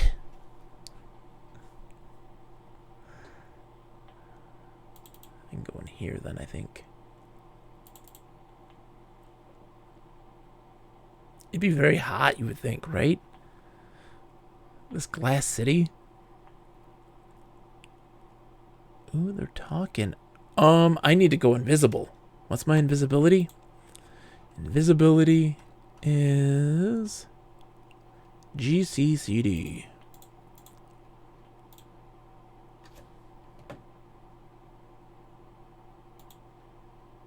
Wait a minute. Oh, okay, hold on. Who are those two guys anyway? I can just make out what they're saying. I trust your excellency is pleased with our progress. That depends. How far ahead will I be able to see? At least 4 hours with luck, maybe 6. Ooh. 6 hours? I thought we agreed to 8. Each of the spheres is unique, Bishop Mandible. Ooh. It's impossible to predict how deeply this particular sphere will look. I need to see at least 8 hours ahead. 8 hours. See to it, Master Crucible. The customer's always right. 8 hours into the future. Why? See ahead? What's this?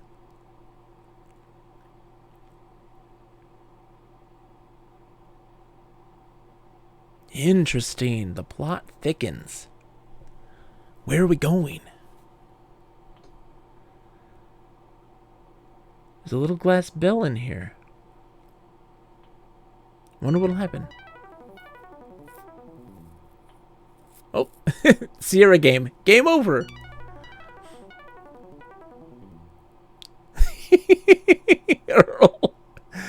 My head is swimming. Look. Who are you? How'd you get up here? Well, I rang the little bell at sea and... Sorry, kid. This is a restricted area. No, that means no visitors. Hit it, flute. Okay. This means I gotta go invisible. GCDC?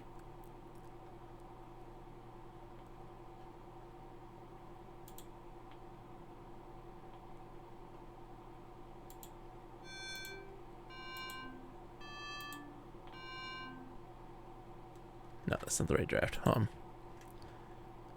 GCCD.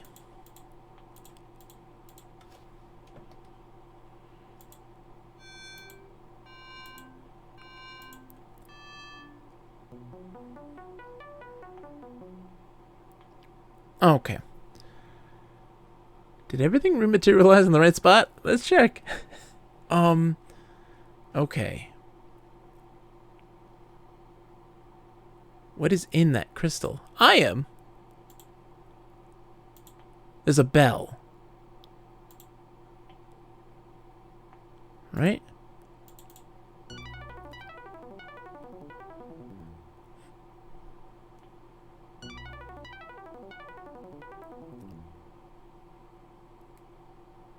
Oh no. You again. Stop her. Didn't I ask this kid to leave? But this is the only way to... Look, you're not supposed to be up here, okay? We'll all be in big trouble if anybody sees you. So forget that you saw here and scram.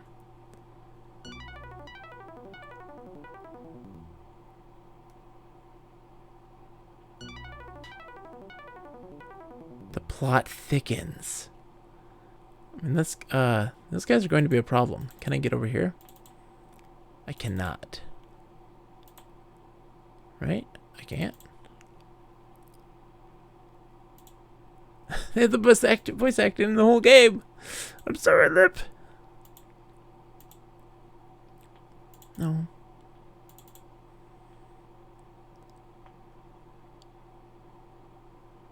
Okay, so I can't... Oh, okay, so that's what I need to get over to the other side to get to that bell. I want to go down this way and see what's there. We don't have all the pieces yet to that puzzle. Where's my guy? There he is.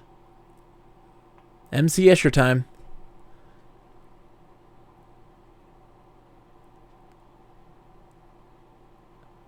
No! Don't think that way. Don't think that way at all. A lot of people prefer the EGA version. It is, but no one is like saying it's a travesty to like the VGA version. I'm going to do the VGA one as well. Not right now, of course. Once I beat this, and we'll see.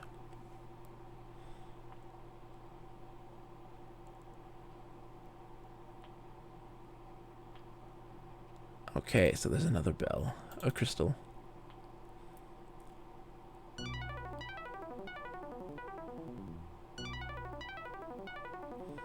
I do like the idea of playing side by side, have them both up at the same time. That's a video that somebody did. Nice, never seen glass sparkle like this. It is not glass, Weaver Threadbare. This chalice was carved from a single crystal of diamond. Impressive. But I thought you were glass makers. Maxels! I can do that! Oh, that'll be a great idea in the future. The Chromax Conundrum. It was wrought by the hand of our founding member, Lucent Bottleblow, whose works once filled a museum. I can do that with this! 3 centuries ago, our fair city was plundered by a dragon. The greedy beast emptied our museum and treasury. Even Bottleblow's great masterpiece, the first scrying sphere, was lost. I need a glass of water. Fortunately, the conundrum was on loan to the Guild of Vintners at the time. It is our only remaining example of Bottleblow's transcendent genius. Thank you, Lip. Trogdor! But why is it made of diamond instead of glass? We don't know. That's the conundrum.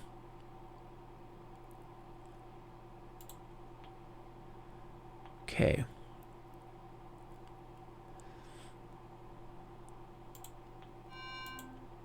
turn it green.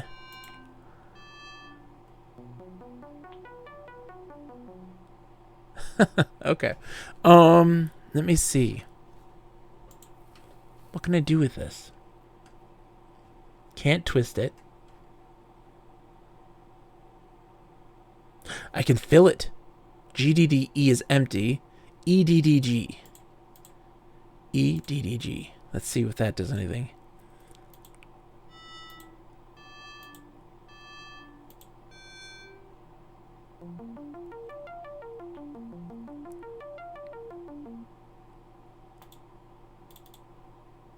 Wish I was old enough to drink.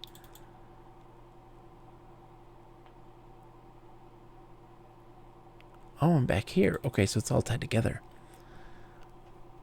Can you drink out of it? Exactly. That's my thoughts, at least. Now I can make it green.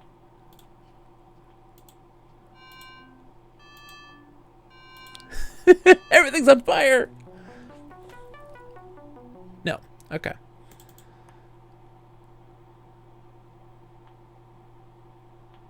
So what's the point of that? Huh. Still a lot more to learn.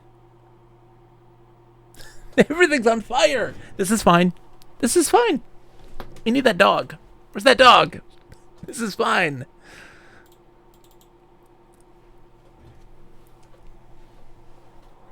All right. So. Just dropping the controller. Okay.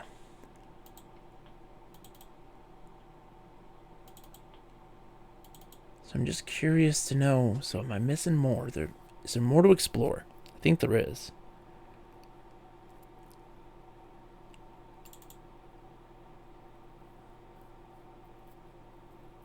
It's like there's the tower that they're working on. You can even see the guys working on the stuff up there.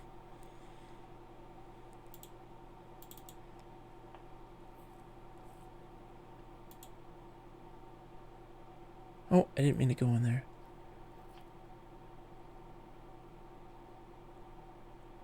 Yeah, so that's him and his wife. Okay.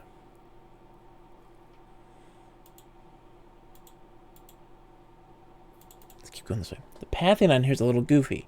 I don't think you missed a screen, but I do think you didn't get to an area in one of the scenes. Okay.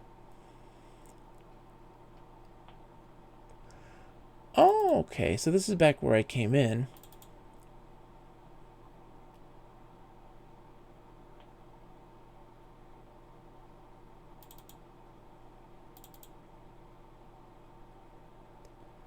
So that winds in. That's interesting too, the context of the screens as well. Like going in here and going into this actually leads into this building here.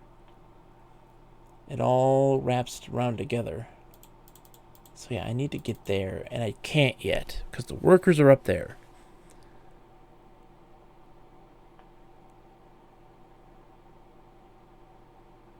And so, did I not go?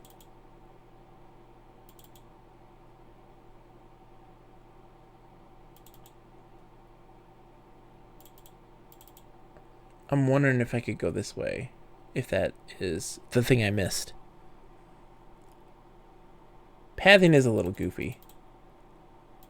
This is early. This was their first one, wasn't it? This was before Monkey Island, of course. Let me go this way. What was this way?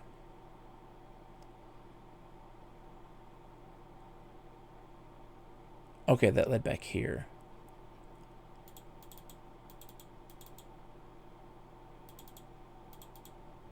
No, okay. I'm gonna go back into the woods with the shepherds and go the other direction. Why is it? Come on. Like, why are you going that way? When you think you've explored as far as you can, it's important to think about what drafts you have and which ones could help overcome current obstacles. Exactly. I don't think I have all the tools yet. Because, like, I want to get them drunk. There's a thing for that, right? Isn't there? Or sleep? There's things. Aphrodisia. Oh my goodness. I can get them in an aphrodisiac. Terror. Desire. Shrinkage. I could make their penises smaller.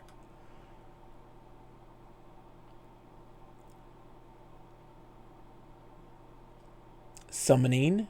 Okay. So there's some things that could be done that we gotta learn first. Oops. Hold on. I dropped my controller. Drunk. So do you think I can talk to them now that I filled it up? I didn't try that. Let's try that. Because I can't pick up the chalice, obviously. Invisibility. And to make visible.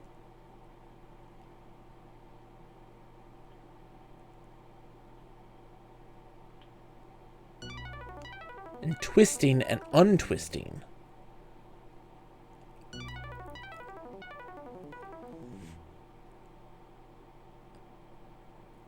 But I was trying to do that earlier, and he was like, no. The kid's gonna blow our schedule.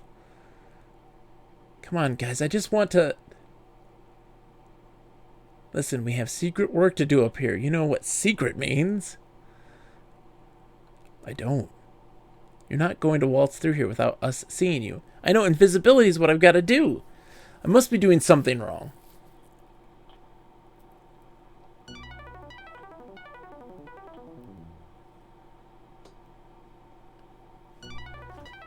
Because invisibility is the thing you got to use. Am I wrong in this? GC CD. So we go in here.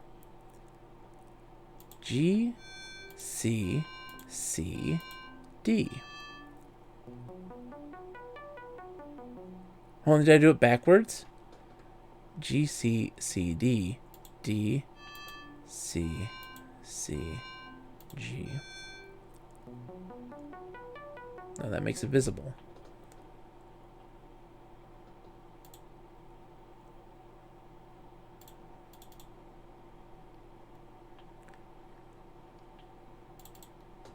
So I gotta make the let me try it on the thingy. I'm gonna get this figured out.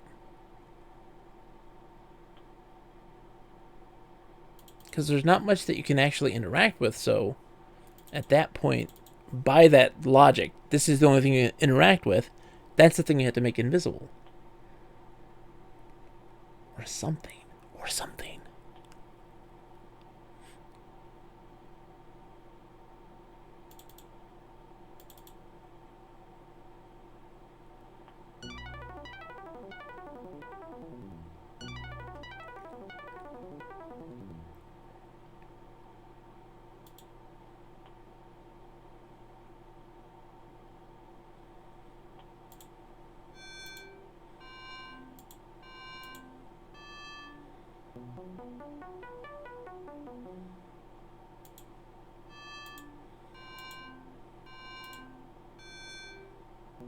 Okay, that's not him.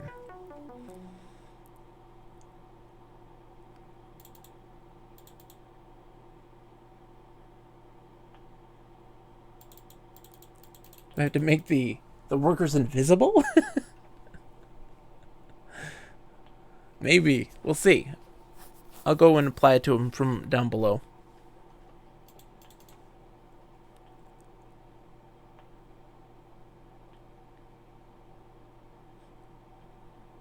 This is interesting. Okay. So there's the workers.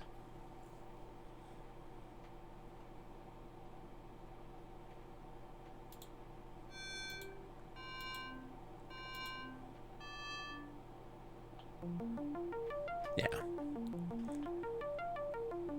That felt right. I think it worked. I mean, I guess that's the only way you can see them, right? To apply it to them. But then, like, there's little weird differentiations there where it's like, hey, it's too far away for me to do that. But they're really far away there.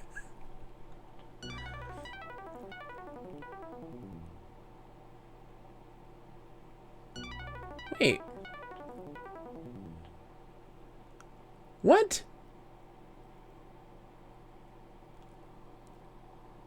Swishing around here like he owns the place. What do the clerics want with a sphere of scrying anyway? Thought they didn't believe in the future. Your guess is as good as mine. That is weird. I don't understand why that worked. Crucible thinks they're up to no good again. So why is he selling them on? You know, Crucible. He'd sell his own mother's spectacles if the terms were cash up front. Cash up front? Woo! Spheres ain't what they call cheap. Still, Crucible's not taking any chances. He figures if the clerics are looking for trouble, we're gonna be ready. That's why you and me's up here doing major overtime. Ouch, I see what you mean. One look at this little baby will make them clerics think twice about messing with us.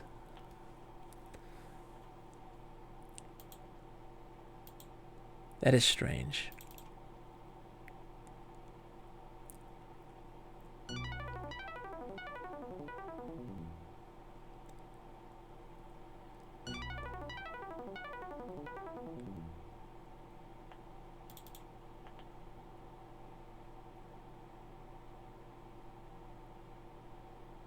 Okay. Yes. E-F-F-E. E-F-F-E. Okay. Write it down. Chat E-F-F-E. That is terror. E-F-F-E. This draft reweaves the Spellweaver's appearance into a form drawn from the deepest anxieties of the being the threads are spun upon.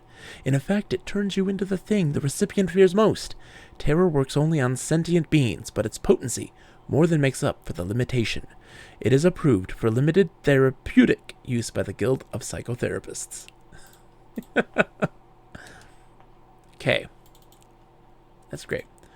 So my guess is that that is applied to the room. Like, there's sun beaming in. I don't know. I don't have an answer.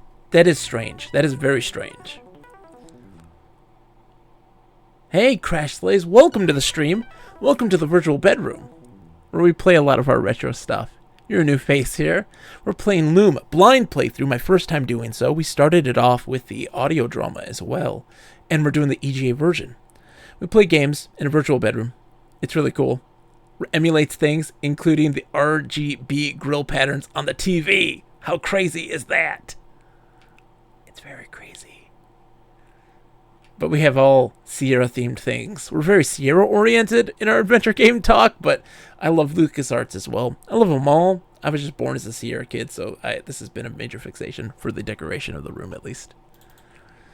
It uses RetroArch as emulation, can do DOSBox, all the game consoles, all that jazz. You can have multiple TVs running simultaneously, and somebody chimed in with the ability to run... We can run TVs simultaneously. So I could have VGA and EGA running side by side automatically. That may be a future stream, because I'm still new. I don't want to do it for a blind play, because I'd like to experience this first and foremost, and then be able to dissect the game a little bit better. Because I'm dissecting the game as a singular entity, and not as the comparison being the focus. So I want to understand this game better. It's a software called EmuVR. It's really awesome. I love it to death. So this is what I do when I play my retro stuff, is use it through here, typically. And I love it. So, welcome. It's good to have you. I am Bogus Meat Factory. I play a little bit of everything. Like yesterday, did a full playthrough of Moss in PSVR. I do retro. I do modern. I do everything. Love for DOS games. The era of the early 1990s to the early 2000s are some of the strangest times for games, and I love it very much. Oh.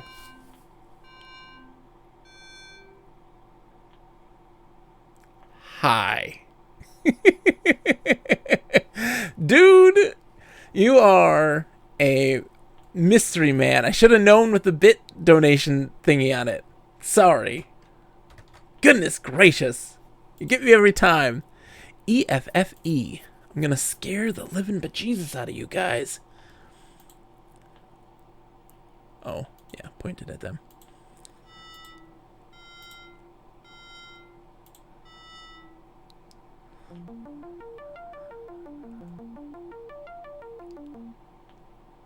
Oh, I'm a dragon. Aye!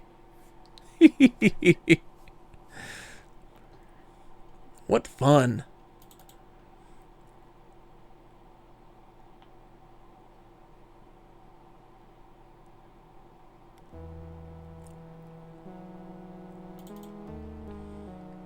Oh no. CD E A. CDEA. Write it down. Oh, that. Okay. CDEA wakes them up. Write it down. Chat. Put it down. Got my sheep all upset. And I gotta reverse it for sleep. CDEA. Now we gotta round them up again. Come on, guys. Move it. AEDC. Puts him to sleep. AEDC. Sleep. AEDC. Sleep. AEDC. Am I right? It's AEDC. AEDC. Okay. Damn founder badge. I love giving the tour anyways. Okay, so this guy, I can't do the spell yet because I don't have the note.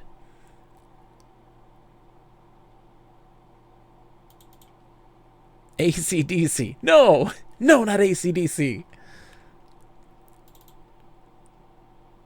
Well, once I get the A, we're definitely doing ACDC. DVDA? Stop it! Stop it! I'm Detective John Kimball. I'm a cop, you idiot.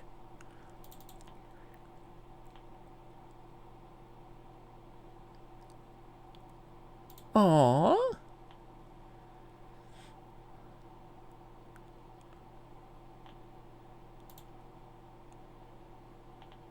Hi, person. I see you looking at me. I'm gonna turn this straw into gold.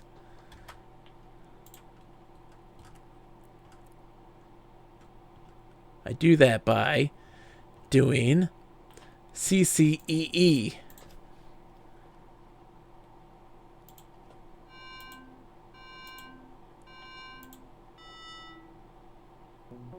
No. There's a creature in the straw. Oh, okay, she's sick. Hello there. Who said that? I did. What makes a man? Is it the power in his hand? Does he play quest for glory? I am she who sent for you. Huh? I am named Fleece, first chosen of the Guild of Shepherds. And you're obviously the mighty wizard I hired from the Guild of Mages. No. There must be some mistake. Your modesty is very charming, but there is no mistake. Now you're a man! My border guards were extremely impressed with your display of magic power. They did not tell me that you were also young and quite well-mannered. Oh my, the lady smile. Were our plight not so serious, it might amuse me to know you better. Don't be getting horny on me. Plight? One of our clients placed an order for 10,000 fattened sheep. That's enough to feed an army. I fear that may be exactly what the clerics have in mind.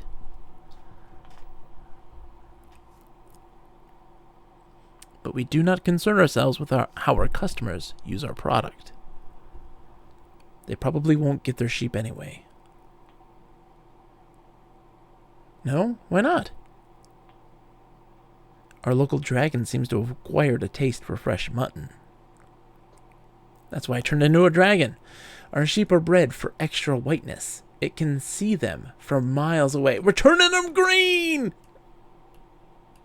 Only a mage can save us from this winged pestilence. Thank you for answering my summons so quickly. We're turning them green.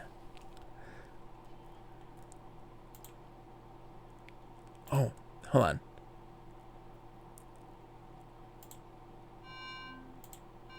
Oops, that's not right.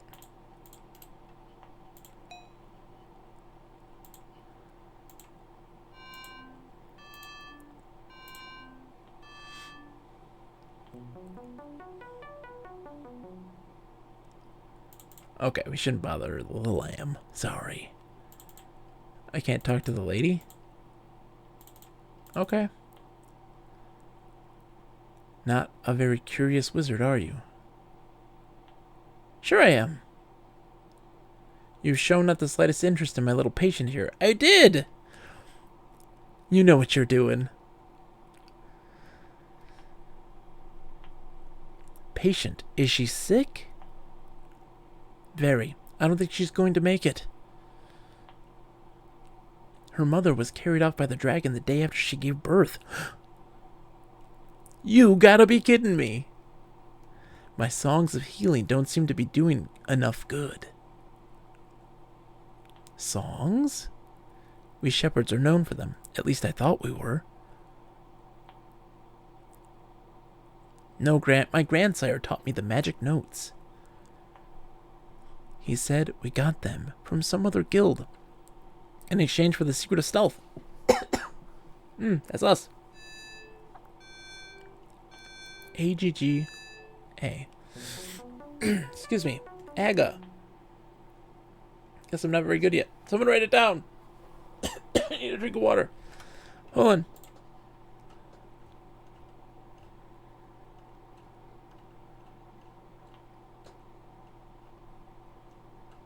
Let's see. Emptying, unmaking, blessing.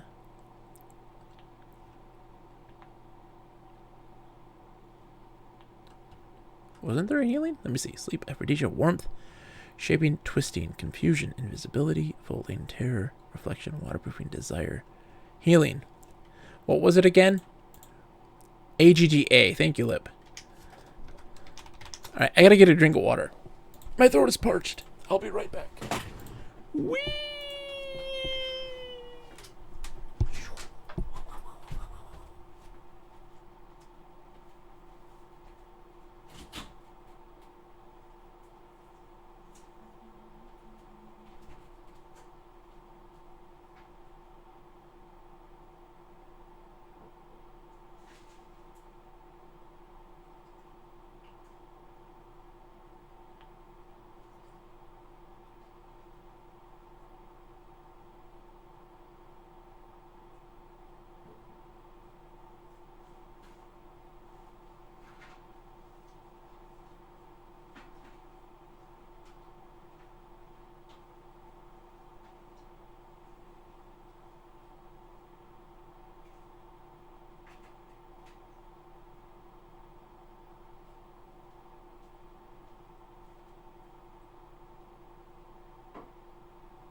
Alright, I'm back. Hello.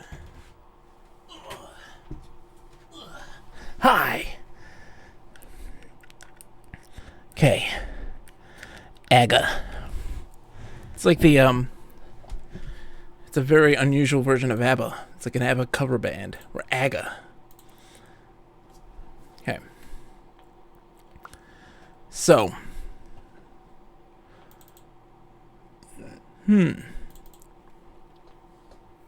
I think she opened her eyes a little. You're right. I'll try it again.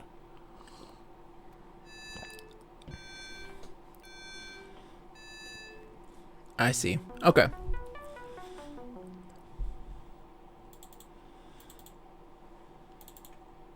The flock has been led to pasture, wizard. Good luck with the dragon.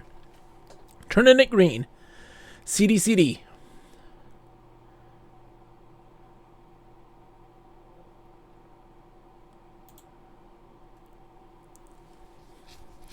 This is so weird. Doing the color change. I love it.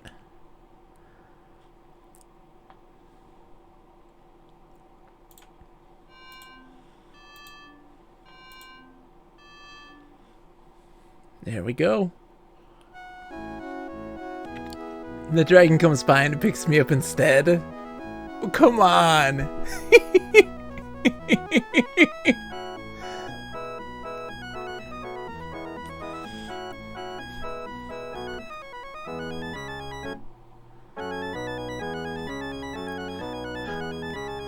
It's Sakana's favorite voice. This is what I get for being in a hurry. Thought you felt a little scrawny. We're undoing this. Where'd you get your manners? Stop staring at me, really. Was I staring? Sorry. I'll forget it. Don't pay any attention to me. Okay. I get crabby on an empty stomach. Oh, sorry, dude. Oh.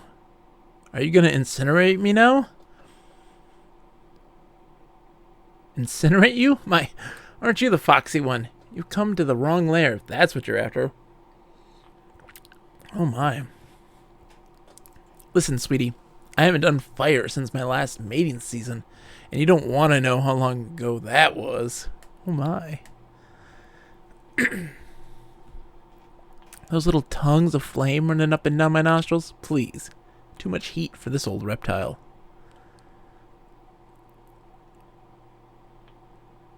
You mean you can't breathe fire? Won't, honey. Doesn't fit my lifestyle. Just between you and me, the stuff gives me the willies. Okay. Well, we're unspinning. That's what we're doing. Or not unspinning. ECCC. That's what we're doing.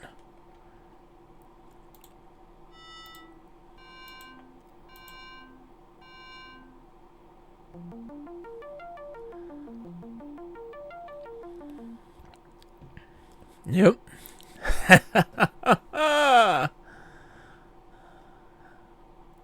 My, aren't we clever today? Just put it back before you leave.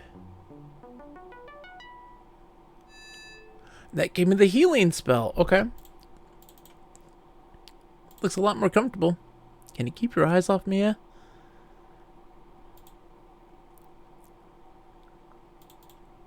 I can just leave?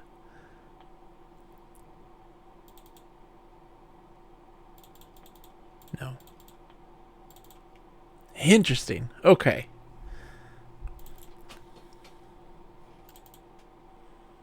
I've got to see. So, like, I have heard Hungry Goria did not like this game. Ren didn't like this game. How do I leave? Or they had frustration with it. I'm curious. Okay, so I got to put this back now. So that was C, E. Is that right? Yeah. I love this game too. I'm loving it. I'm curious to know what frustrations they had. Like what puzzles bothered them. What got to them. What made it difficult. Thanks, sweetie. Glad you remembered how to do it. How do I get out?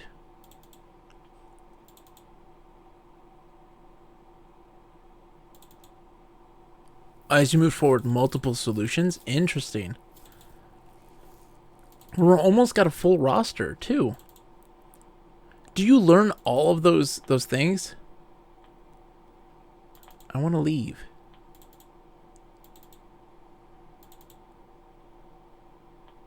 No, I'm not trying to point at anything. I'm trying to exit.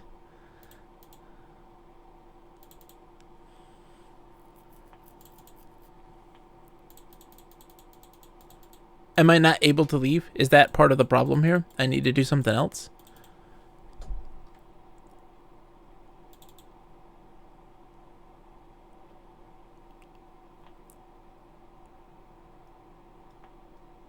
Okay. Let's make her invisible, since she doesn't want to be looked at. I guess. Right? GCCD. Controller. Ah! 1 second. Okay. GCCD.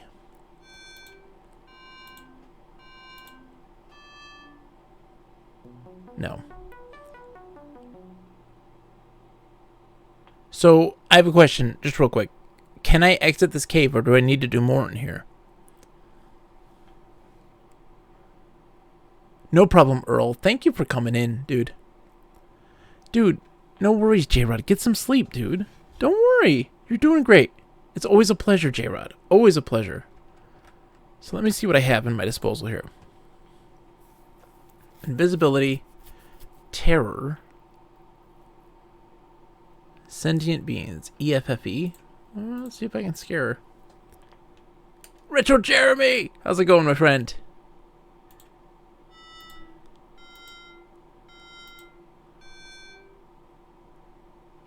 Oh, wait, that's not the draft. What's the draft?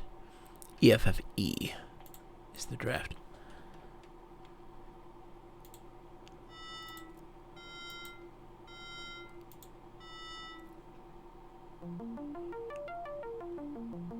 Fire. Yeek, fire. Melted into straw and lighted on fire. Okay. That's what we're doing. Alright. That was not funny, young man. We do not approve.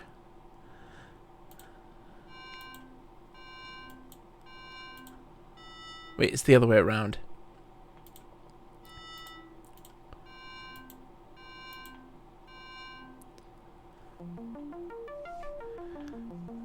I'm glad. I'm loving this very much. Coming into this completely blind and having no expectations of what it is, I'm very much enjoying it immensely. Yeah, I know, we're clever. And then EFFE. Okay.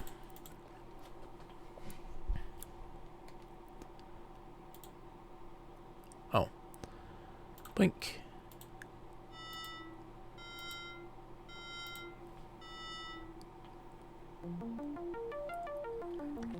It's interesting, right? Because the ones that aren't reversible don't have a way to be reversed. So EFFE, CCC, like... I would love to hear the other one. Lip. Hit me up. What's the other one? That's okay. You can tell me. That I'm fine with. I got the solution. Fair and square.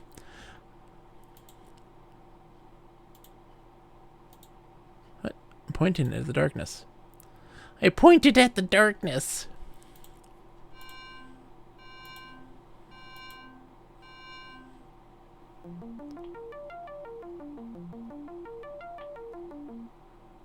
Oh, okay. I don't... Yeah, I got sleep. So I could... Yeah. Interesting. Oh, these stairs make me so anxious. It's my Sierra upbringing.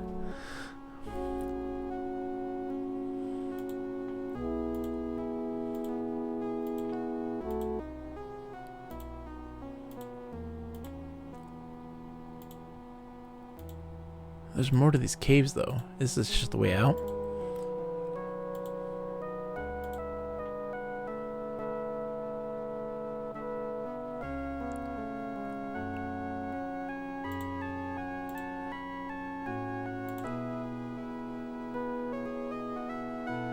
Oh, no, I don't want to go down necessarily. There's more there. Oh, okay, so it just leads you to the other side. Interesting. There's less music. Okay. I'm gonna look over the other end. I'd love for HD remaster of this like they did for Full Throttle, Grim Fandango, Monkey Island, Day of the Tentacle. I believe so, Audio Eric? Don't flag me, Twitch.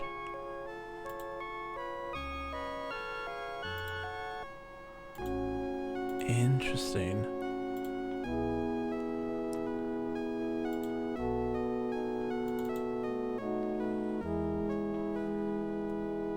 I dig the MIDI here. It's really good.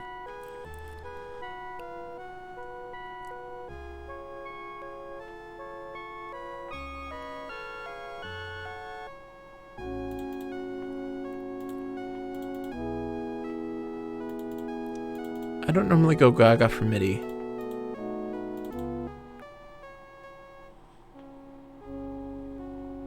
There we go.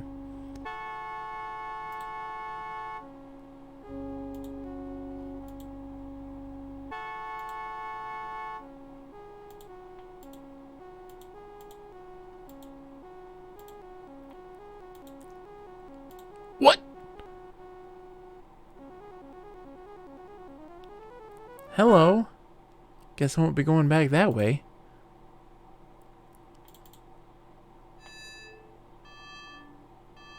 ADDA. Is that my reflection? Ugh. ADDA. Reflection. ADDA. Again, not a thing that can be reversed, so it's designed in a way that you can't reverse it. Interesting.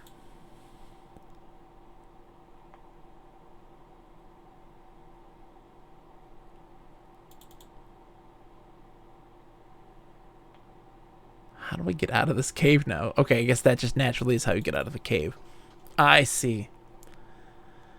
So now that you've exited it, you can now get back in and see the reflection thingy. Oh, wow. Okay. Is there? Is it important? An optional missable thing. Have I already missed it? Is the question. Like, it's that cave right there. That red one, right? There's extra content. It's okay. I can miss it the first time. If it's missable, I'll miss it the first time. It's no big deal.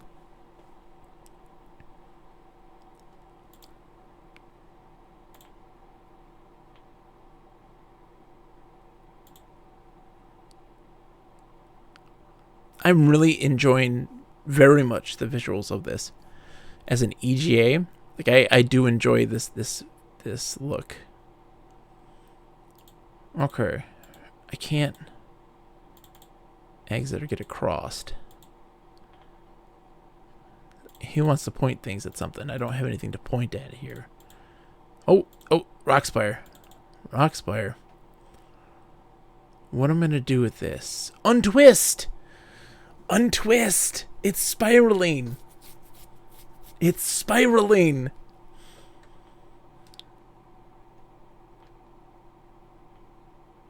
I'm sorry. Repair costs must be spiraling.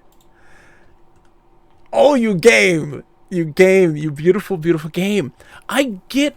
Okay, so I do get why some people...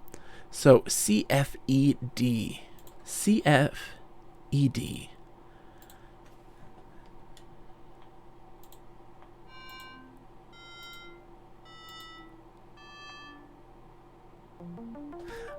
I get it. Yeah. So, I do get this. I understand why some people have problems with this. I'm curious to know what specific puzzles Ren got stuck on and Hungry got stuck on. What parts really frustrated them. I have a strong feeling I have a better understanding of exactly what bothers them.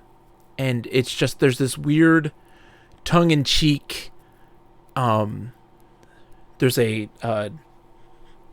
there's a logic to it that they just weren't locked in on, you know? So this guy's asleep. I can wake him up. Boy. So how do I wake up again? So what's sleeping? Sleeping is... So CDAE. We're doing backwards.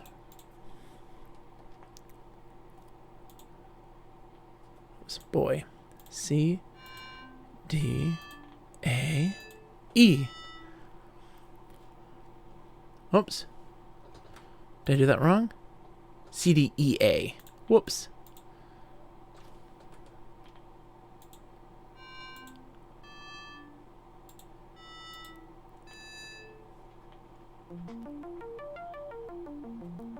It's ingenious.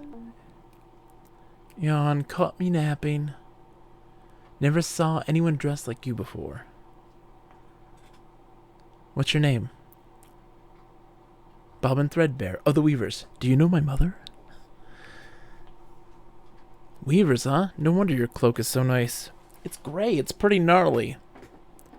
My real name is Wellrot, but everyone calls me Rusty. Rusty Nailbender. Supposed to be gathering firewood, but this plateau's been picked clean. No problem, Audio Eric. Have a good night. Thank you for coming in. What's your guild, Rusty? Follow me, I'll show you.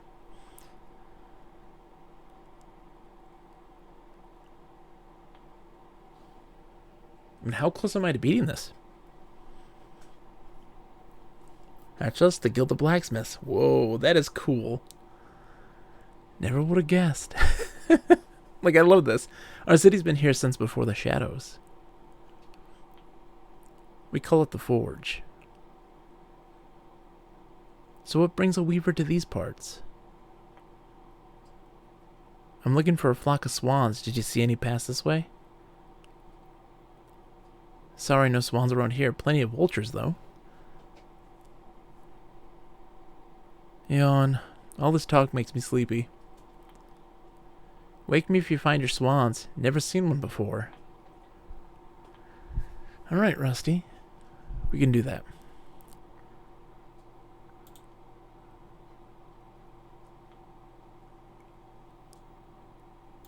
You're accelerating a lot now that you're getting the hang of it. It's hard to say where you are progress-wise. I'd say pretty close to the halfway point. Okay.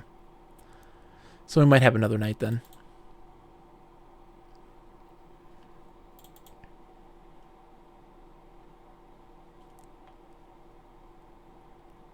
Halt! Who goes there? Just me. A friendly stranger. A friendly stranger? Ha! This is a private guild, my strange young fellow. Show me the loom! The gate opens for members only. Now go away and play somewhere else.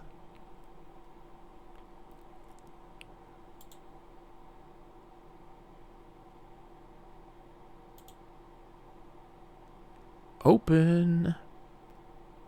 Okay. What's open? Open is ECED. Shoot. ECED.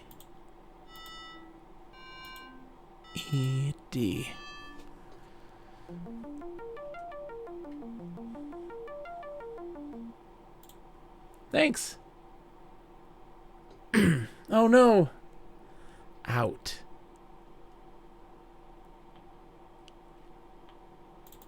I'll go talk to Rusty. Rusty, get me in, buddy.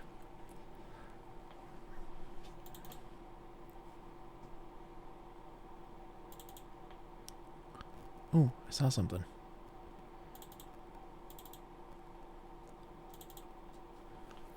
Still napping. Okay, how did I wake you up again? Sorry, I'm keep going back and forth with this. I don't remember these things. Visibility, sleeping, so CDEA.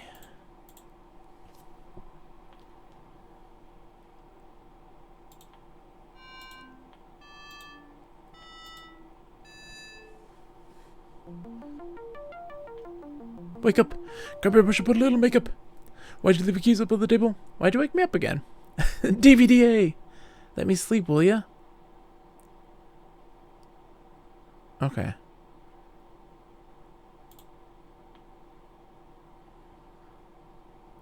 Dreamers Arcade. Hey, welcome to the stream. Dreamers, I don't think you've seen the virtual bedroom before, have you? Don't feel bad. I haven't played this game since it first came out. It's okay. I don't know if you've ever seen it. Welcome to the virtual bedroom, my friend. I designed this myself. It's all adventure game themed, Sierra very specifically.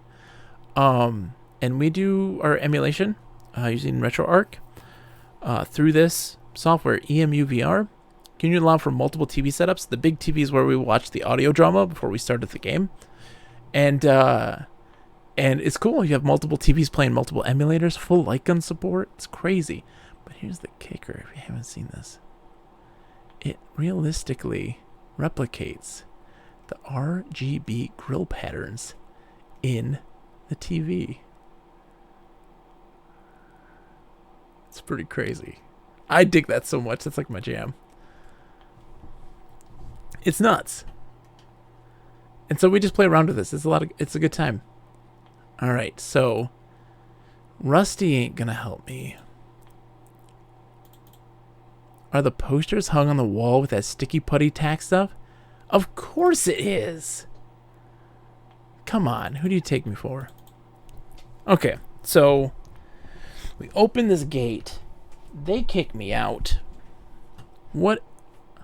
Well, well. If it isn't the friendly stranger, huh? Thought I told you to go play somewhere else. I know, Dreamers Arcade. Thank you for sharing. It's closed to strangers. Get the idea? Oh, I think I understand what I need to do. I use push bins. I love this so much. This is my jam. So, like, I thoroughly enjoy just those little things. I love games inside of games. I love this sort of stuff. It makes my day. So let's see. What was terror? Can't do terror. We have reflection. Let's see. The draft was commissioned by the Guild of Dancers to expedite costume changes. When properly invoked, the spellweaver immediately assumes the appearance of the beast. Okay, that's the answer. Duh. Hello. Game Inception. But here's the thing, you can have multiple ones running simultaneously. And so somebody gave the idea, and I want to do this at some point. Can I see it again? Of course. Absolutely you can. Hello. Of doing, ooh, see this? The red sky, the brown staff, the gray cloak, and the little blue tones for it. It's crazy. It's crazy. This does a really good job of showing that off, too. I think that this does a great job of showing that off. I make game art and models and stuff. That's awesome. Do you really? Like, is that your career? That's what you do for a living? That's amazing. It doesn't matter if it is or not. That's still amazing nonetheless. ADDA. ADA.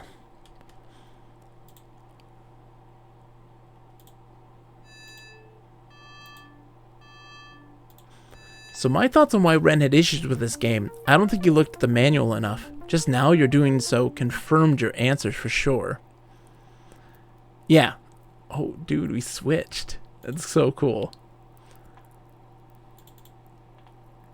That's awesome. Yeah, so Lip, that's also a part of trying to understand a game, right? There's a very distinct... What is this? Hail, young nailbender. Hold on, we're going to get to it, Lip. Hail! Stoke is looking for you. He sure looks mad. You'd better get in there quickly.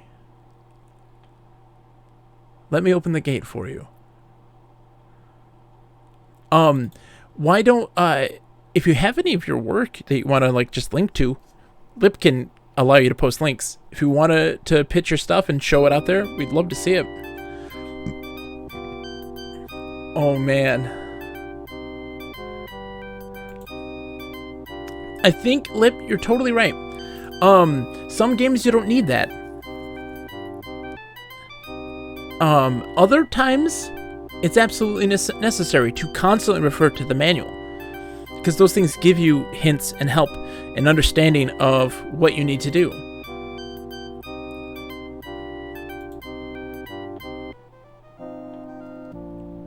This is evocative.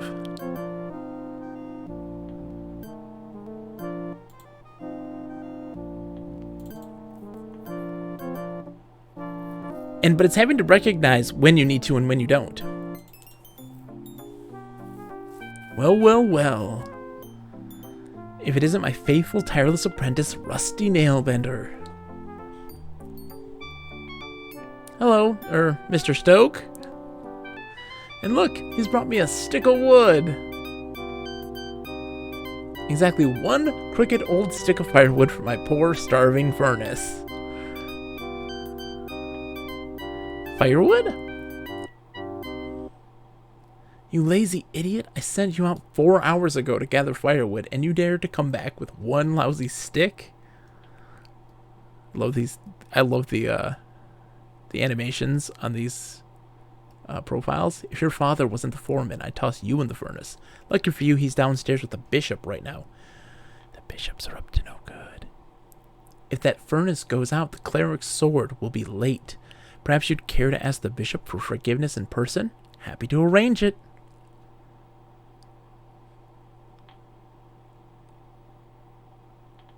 Give me the stick. I know what to do with you. Hetchel, you better come and... Oh, no. I'm being locked in the dungeon. Hetchel's coming to save me. Come on, Hetchel. And I won't be alone. Oh, we're screwed. Looks kind of comfortable. Yawn. The straw must have a sleep draft spun into it.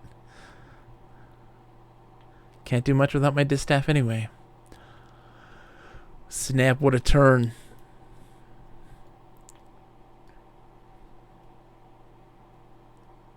There's the dragon, just flying by.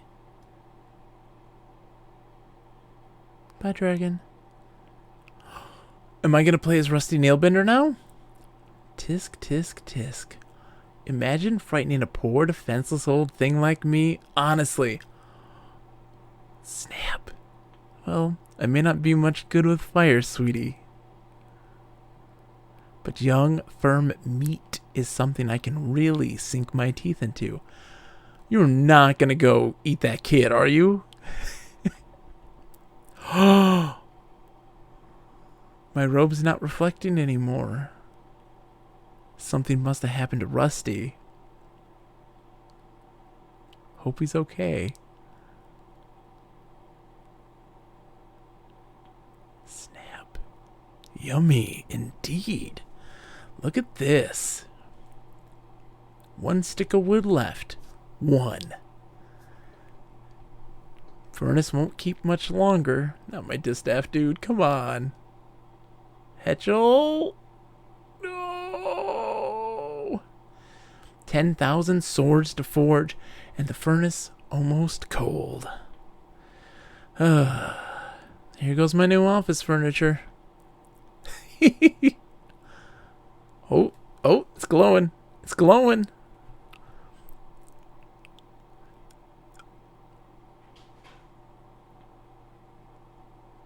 That Weaver kid did this to me.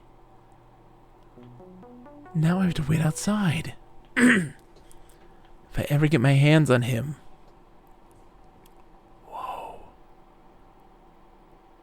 Whoa. Back to the pattern. That was easy. Oh, pity that someone has to die for me to return. What? Dragon. Sigh. Poor child. Now where can Bobbin have gone? My goodness. Couldn't be there. Those Smiths are a suspicious lot. They'd never let a weaver inside. Oh, I'm in there. See? Uh-oh. They're burning it. Perhaps I had to look into this. Oh my goodness, what's gonna happen? I don't know. I was so stoked though. This is crazy. This is also so crazy for EGA graphics. The things I go through. There's only one other game What would Elder Atropos say if he saw his distaff treated so?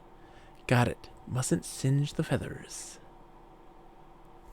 There's only one other game where I saw EGA graphics that evoked very striking visuals, and that would have been Manhunter on the Apple IIgs.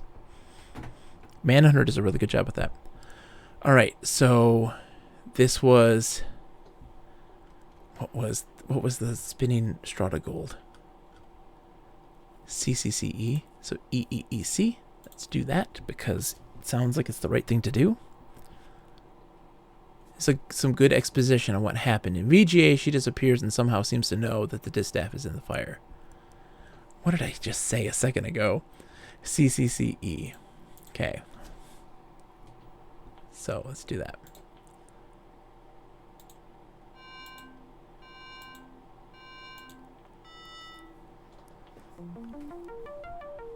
Yeah, see, that's what I got from a lot of people is that they're like, things just happen for no reason. Guess my distaff works, and we're going to open, which was ECED.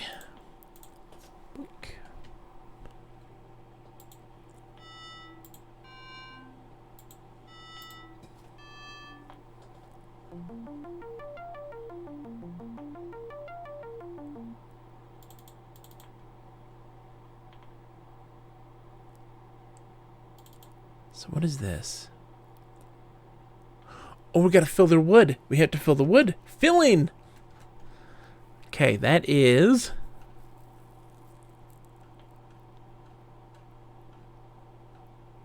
What was emptying? So EDDG, the opposite of emptying. EDDG. EDDG.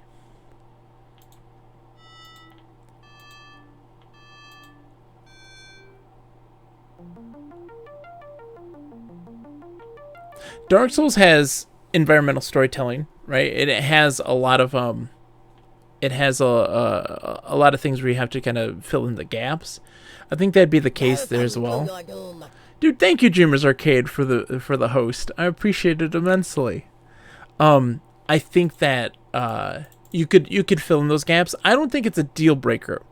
I just enjoy more character development, and typically with dialogue, it happens to do so. Whoa. There's the cleric.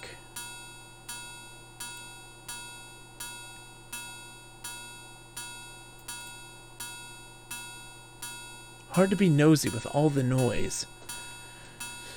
They have to shout to hear themselves.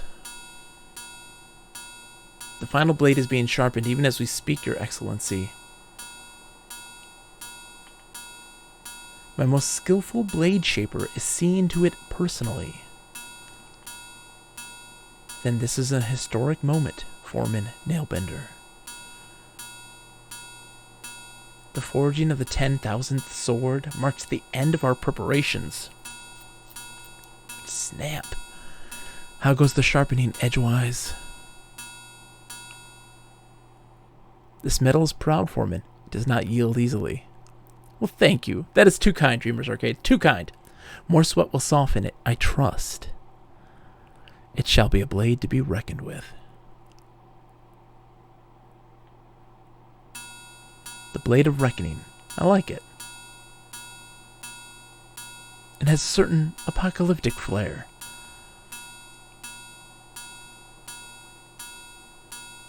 I assume your blade shaper won't keep me waiting much longer. If I were to do any Dark Souls, and I have a Dark Souls, I would probably play Kingsfield stuff first. I shall pound it into submission. Because I wanna get perspective on how they got there. Harder pounding may shorten your labor. Our generous client grows impatient. Only time can shape such noble steel, but I will double my efforts. I really enjoy the dialogue in this. There's some really interesting play on words. Skulls will cleave at the mere sight of the edge he is sharpening, Bishop. You wax poetic, Foreman. I've never doubted the workmanship of your merchandise. I find this so striking visually. And in fact, you blacksmiths have caused me less trouble than any other guild. So you have not played Loom! Okay, we got a lot to talk about. Your loyal service will not be forgotten in the hour of judgment soon to come. Okay, let's get out of this hammering. Oh, I gotta go in here to get down.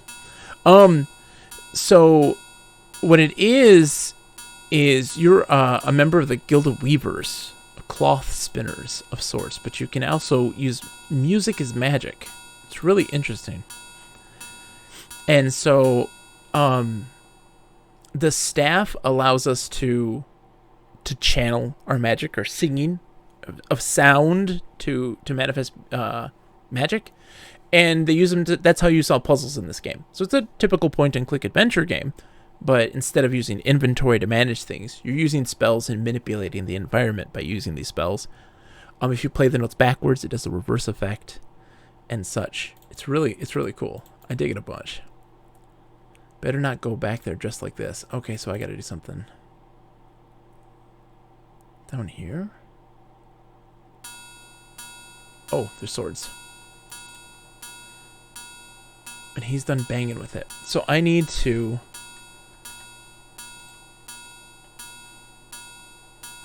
Let's see. Sorry for the sound.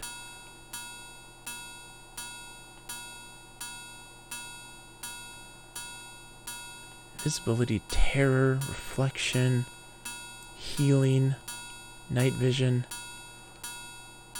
strong to gold, dying. Gotta do something to the sword. Sharpening is a thing, but I don't have that yet.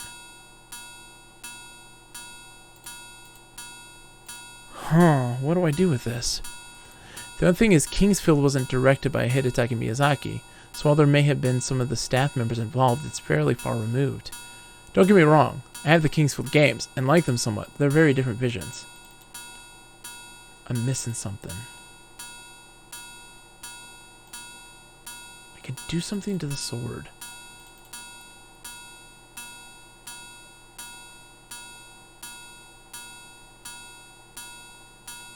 Should I twist it? I feel like I need to sharpen it. But DEFC, let's just give it a shot.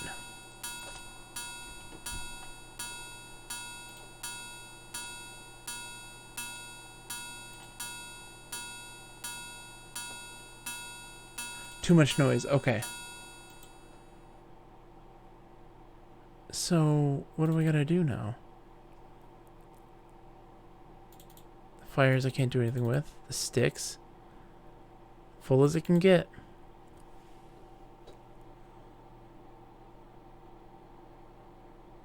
Made the gold. Just for fun.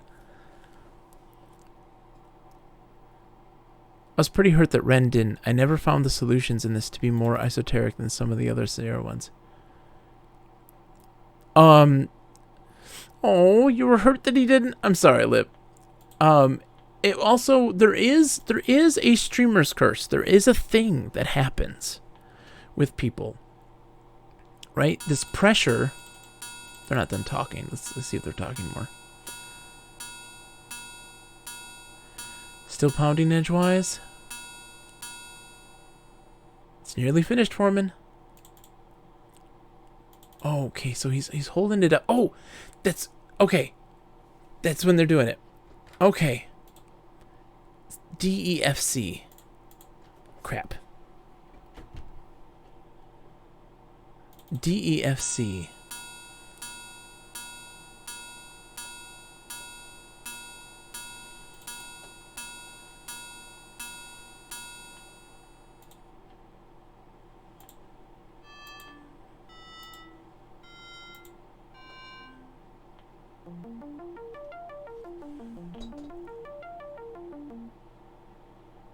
Foreman, what evil is this?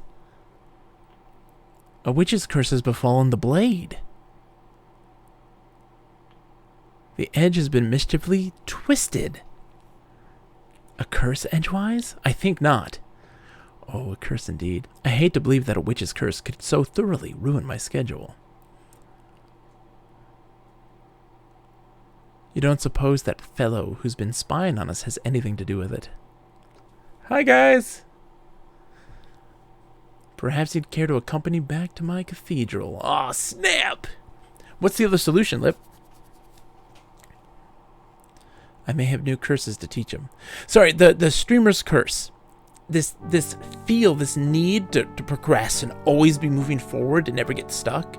And then the frustration involved with this because everybody wants to see you move forward. It's not real, but it's stressful. Allow me to introduce myself. I am Bishop Mandible, trans-ultimate apostle of the anti-secular conclave of clerics. I don't know how to sharpen, though. Am I supposed to kneel or something? Silence, prisoner. I didn't learn sharpen. My assistant, Cobb. I guess if you take another path, you'd learn it. Charming. Oh, I like this. Your cloak and staff betray your origin. I studied the lore of your guild at university. It's been quite a long time since any weaver dared to set foot off that dreary rock you call home. Loom. So provincial. I can't help but wonder what impelled you to leave it now. His Excellency asked you a question. I know, I'm ignoring it. Ah, recalcitrance. I see. Shall I fetch the instruments of persuasion, Excellence? Forgive the hostility of my assistant. I fear Cobb is not very worldly. I think that's the case. He does not realize how dangerous a weaver can be. Dangerous? Him? Do you think this iron cage of yours is enough to hold the boy captive? Why, he could burst it wide open with hardly a second thought. But Excellence, I inspect the locks every Tuesday. Observe and learn, my servant. Even now your prisoner plans his escape. Hold on. Streamer's Curse? Wait until Bogus plays EverQuest. There will be many hours of storytelling while we grind through the grains of progress we may lose on simple deaths. Bogus is unaffected by the curse. He even does VR without concern. Hey, I am proud to say, and I'm letting it be known now, there has been a dramatic uptick of people watching. And they may be lurking, but they were watching the VR stream. And I was happy about that, because that game was really good. And while VR isn't the best streaming thing, I had a lot of fun. And I got to share it with people. And there was more people there than ever. Like, this is dumb. I know. It sounds very selfish and very vain. I find it interesting. I find it super interesting to look at analytics. Just to see, like, what and why, not as a strategy to follow trends. Just I find it curious, and I've noticed that the trends have been increasing more for me, and I was really happy about that because it's like, I get to share this stuff with more people. And the VR one did really well. I averaged on my VR streams like 1 viewer, 1. So it went well. Moss is really rad. He didn't come in with word. No, he did. He didn't come in with word, Lip. He did to then tell himself, like, to tell on himself on his identity. Sweet Home series? I did not. Ooh. Okay, so let me look at these guys. I'm not going to plan my escape. I don't know what you're talking about. It's closed and locked. Hi, guys. I'm going to make it green.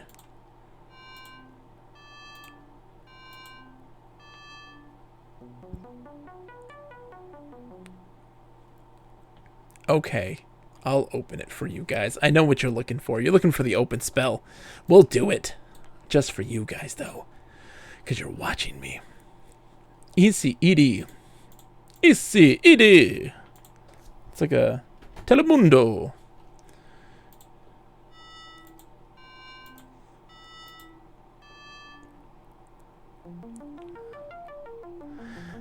And here's the thing, dude. I love it. You see, Cobb, an elusive breed, these weavers. Because after this, luckily, they're helpless without their weaving sticks. Like, the next game I play after this is Robinson's Requiem. No one's heard of that. You dare raise your voice on His Excellency? No, Cobb, we mustn't be rude to our guest. Not after he was kind enough to bring us such a magnificent gift. Sleeping Dogs is great. It's a great game. Mandible, that distaff will never work for you. You're wrong, my arrogant young friend. Come, let me show you why.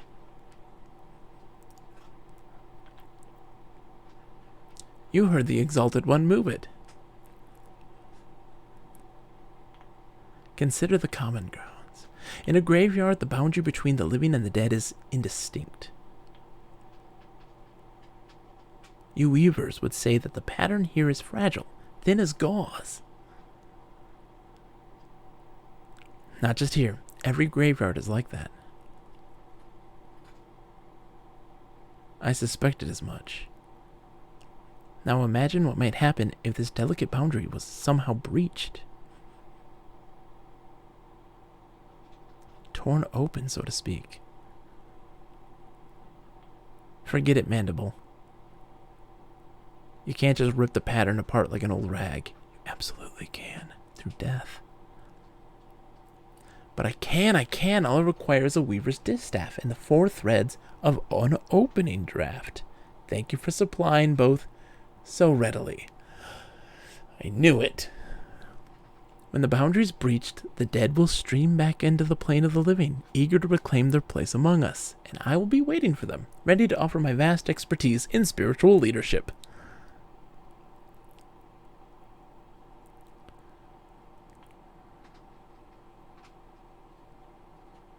I shall preside over a teeming multitude of restless shades, immortal, invincible, an army of the dead, with myself as its supreme commander. Oh man, this dude is so skeezy. An army nourished by the meat of the shepherds, armed with the swords of the blacksmith, and guided by the spheres of the glassmakers. I was preparing to invoke the dead by other, more forceful means. Then the glassmakers delivered my sphere. It foretold your convenient arrival. Now it shows me the smiths repairing the sword you tried to ruin.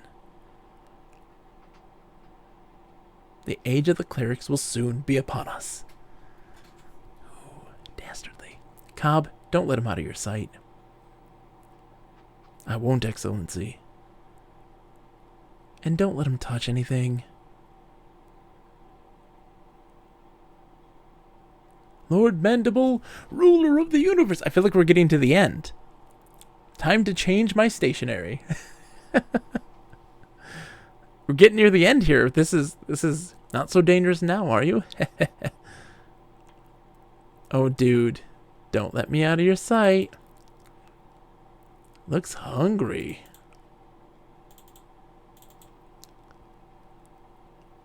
I'm curious how it's going to go. I'll have to look at it. Keep away from that, you. His Excellency said not to touch anything. I won't touch it. Just looking, that's all. Oh, okay. Of course. Tell you what. I'll let you look into the sphere if you let me look at something. Under the cloak. Ahem. What do you have in mind? He's gonna die. Legends say it is death to gaze upon a weaver uncloaked. This guy looks like a character from Monkey Island. Naturally, we clerics pay little heed to such foolish rumors. Still, I'm curious. I'll let you look into the sphere if you let me lift your hood. Deal?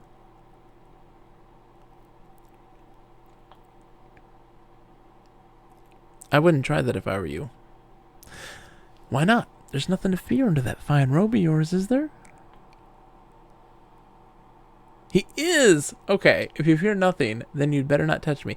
Is he the one that with the thing that says ask me about Monkey Island, or ask me about Loom? Is that right? A riddle, I like riddles. Let's answer this little riddle once and for all, shall we?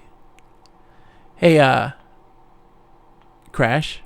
Yes, he is! Awesome! Hunter, welcome back, by the way. How am I supposed to invoke the dead with all this screaming in there? I love it. I actually like not having the sound for that.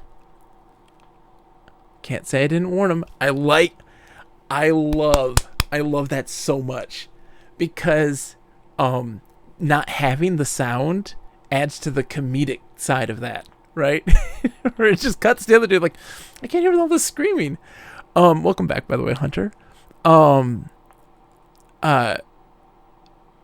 Radmage / Crash Slays / dude. Have you played the Genesis Shadowrun out of curiosity? I love it. Love it. Swans!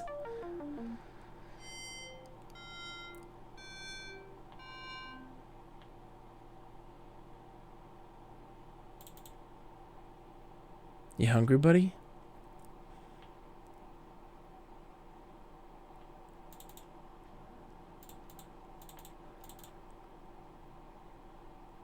I like both ways. It's fine. Like I don't mind the other way either. I see Cobb as being lax in his duties. No matter, you're just in time to witness the dawn of a new era. You don't know what you're doing, Mandible. Oh man, that hurts, Crash. The pattern is worn enough already to rip a hole in it now. Spare me your Weaver mysticism. No more shall the dead envy the living. I don't like the SNES one at all. CDI Arcade! No! The fabric of reality! Wow, you must have opened everything within 50 miles of here. The kiddo's asleep! We're making major progress, including the eyes of the dead. Behold! Hello. Aw, look at you. I have a very bad feeling about this. Who dares disturb the peace of those who sleep? Greetings, noble spirit. Noble spirit. I'm Bishop Mandible, trans-ultimate apostle of the anti-secular conclave of clerics. Who have I the honor of summoning? I am Chaos. Join me. Do. Whoa. Whoa.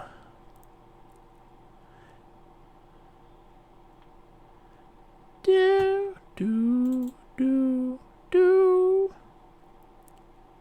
Can't seem to hold on to this thing.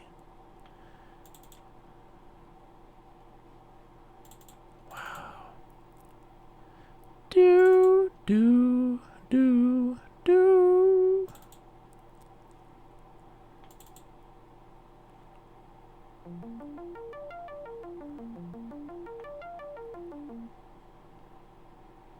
Meat. Do.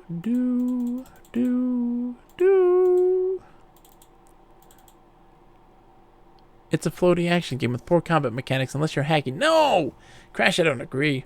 Oh, snap. Yipes! Whoa!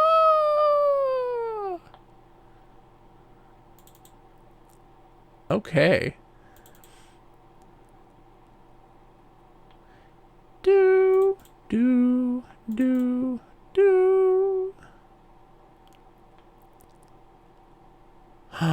Oh my gosh. Everybody's... Oh, because it's all the graveyards. Never had a chance. You're too late, wizard. The dead increased their numbers here. My song's useless. Those few not killed are suffering. At least we can end their misery. Extend your powers if you can. Okay. I have the healing thing, right? And twisting, sleep, empty, and silence. Hold on, where's healing? Sleep, warmth, twisting, shaping, invisibility, folding, terror, reflection. Healing. EGA. I want to see what happens. Ah!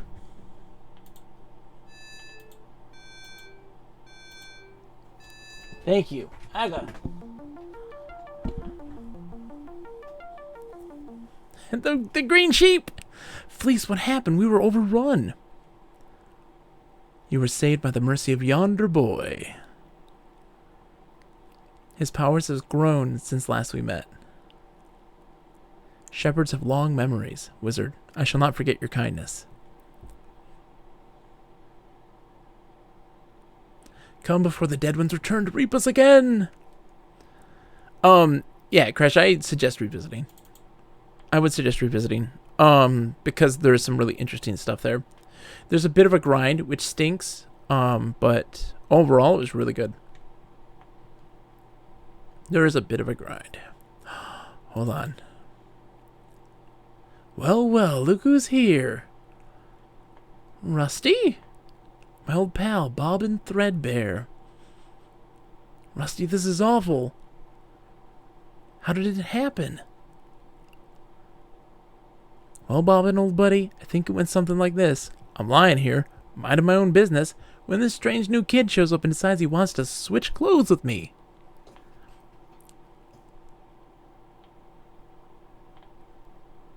It wasn't me.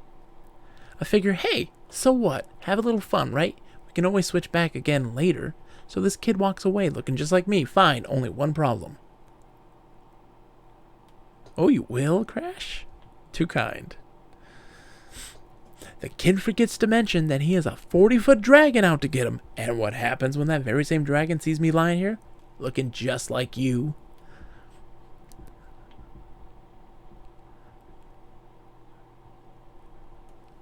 I don't know what to say. Sorry. Anyway, I ended up like this. Dead. So I go outside to wait for doomsday like a good little ghost. Oh, snap. And what do you suppose happens then? Gulp. Some idiot rips the universe apart and hauls us all back inside. A lot of dead ones are really upset. Interesting. It's understandable. In fact, some of them have decided to take over the world. Starting with my hometown.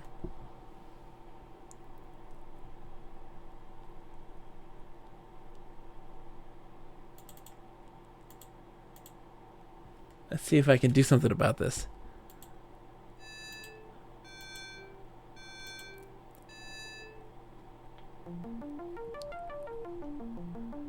Snap! You did it. You brought me back. Dude, Rusty is the least I could do. That's what you want, isn't it? They went from minding your own business to peeking the brain like that. Rick from the dead. You were hurt. I healed you, that's all. I guess I ought to thank you? Don't. It's all my fault anyway. Man, can you come with me, Bobbin? I've got to find out what happened to the rest of my guild. Sorry, I have to do the same thing. It was more than hurt. Good luck, though, and be careful. But there's the thing, these things do very different things. They do very, very different things. Good luck, my friend. Alright, so, can we go up here? Better not wander too far. He no longer had a body. Can I go in there? No, I can't. Okay, so we're going back in.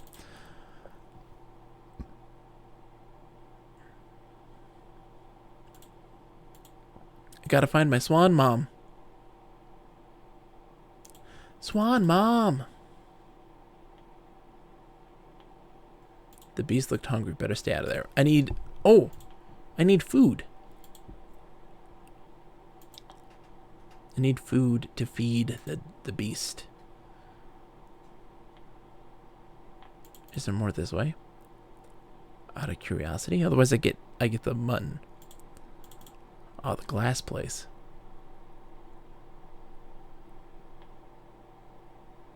Every place has a graveyard. Snap, he's dead. Mr. Goodmold, you're hurt. Ah, Weaver boy, you returned? You at least have escaped the attention of the dead ones. Crystal Guard, not so fortunate. That would be interesting. I don't understand. You're the keepers of the great scythe. Why didn't you use it?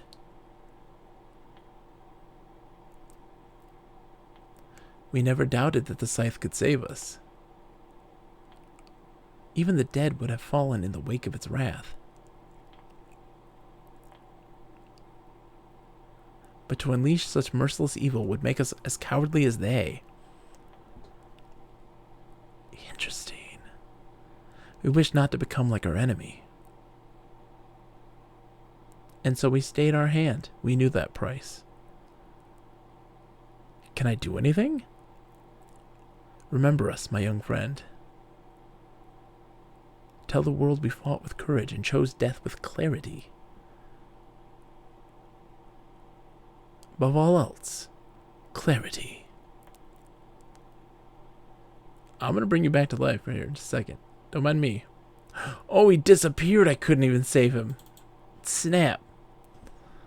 Okay. Okay. Can I go even further?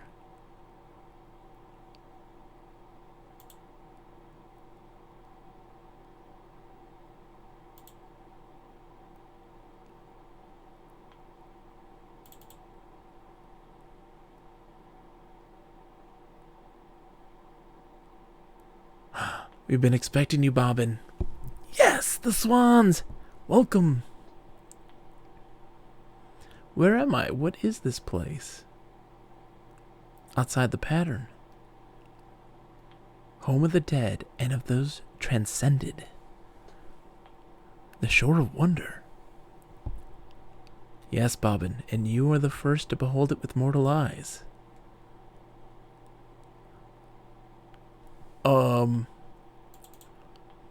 You must have many questions, Bobbin. Perhaps I can answer some of them. Let's do this. Get some exposition. You're the swan that came to visit me on my birthdays, aren't you? It's his mom. You saw me clearly then. I was never quite sure. The elders forbade me to set foot on Loom Island, but they said nothing about flying over it. Signa was her name. Once a year I managed to gain enough strength to pass inside for a few brief moments. Those are the times that you saw me.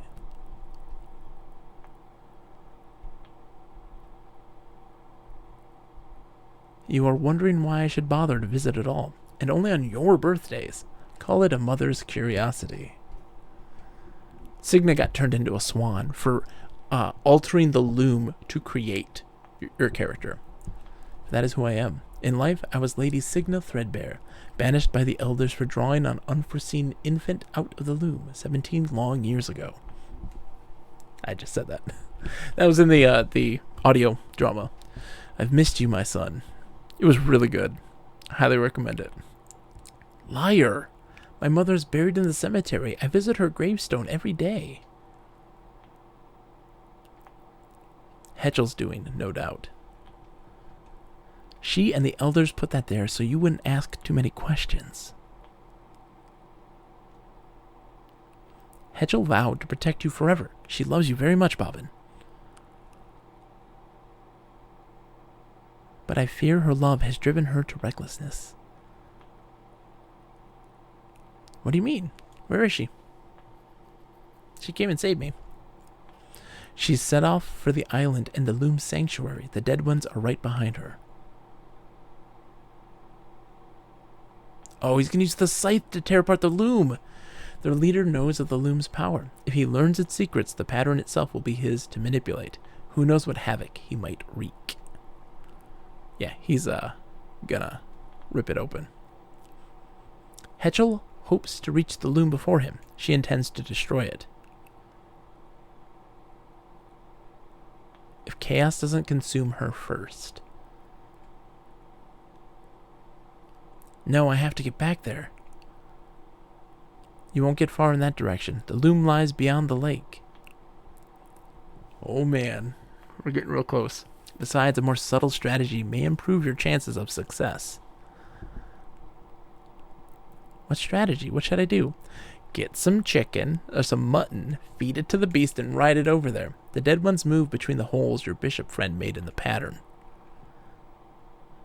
If you repair those holes, it'll make it harder for them to follow you. Okay. You gotta close. We have to close it.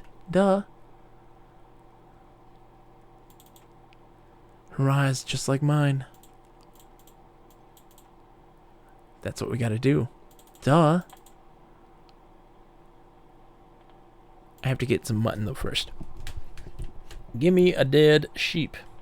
I think. Maybe, maybe not. I don't even know. We'll open it or close it and see. Alright, so the spell to open is E-C-E-D, so it's D-E-C-E. D-E-C-E. Oops, hold on. I turned myself. Readjust.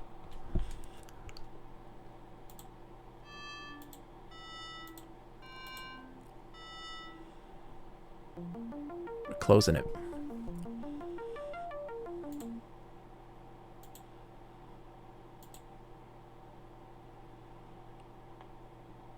Maybe I don't need the mutton. I don't know. Let me go see.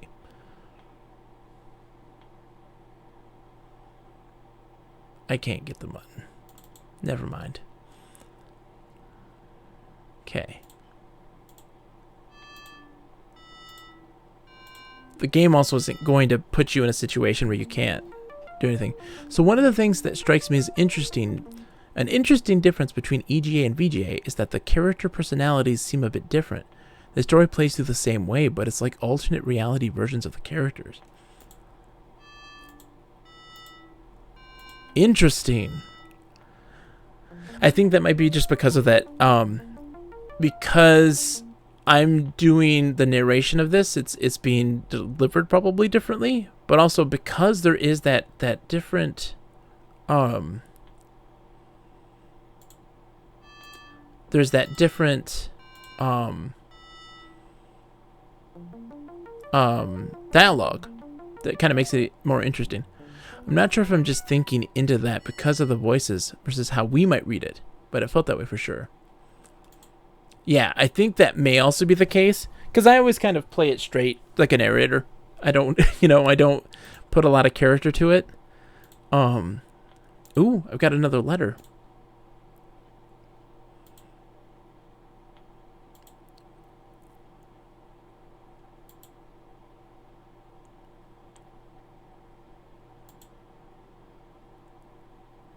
But no, I think that there's definitely reading definitely changes tone, especially in situations where there's not a lot of body language. I mean, like usually with the written word, you have emotes, things that are explaining the actions and such. Okay, I closed everything.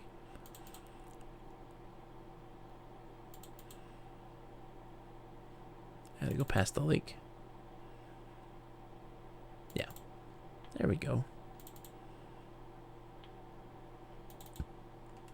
In we go. Getting close to the end. All the tombstones are all bended and warped around it because it had moved. In reality itself, it shifted, so even the tombstones are curved around it. One of the examples is Mandible. He seems much more condescending when voiced. Oh, yeah. I could get that. I get smarmy. Yeah, a smarmy, like, dummy who's just doing this stuff and has no idea what he's doing. Guess this is what the game is. CDI arcade, same situation here.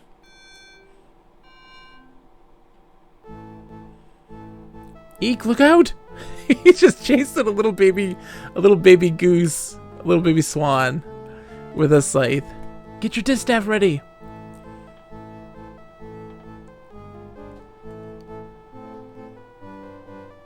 There's not a moment to lose. You must unmake the loom now, Bobbin, before the dead ones take control. How? I don't know what draft to spin. It is just as well, young weaver. Birds and children have no business wielding such power. Birds and children. My informants told me that all of the weavers have fled. I see they were mistaken. Destiny has been kind, my young friend. You will live to pass on your guild secrets to others more worthy of the knowledge.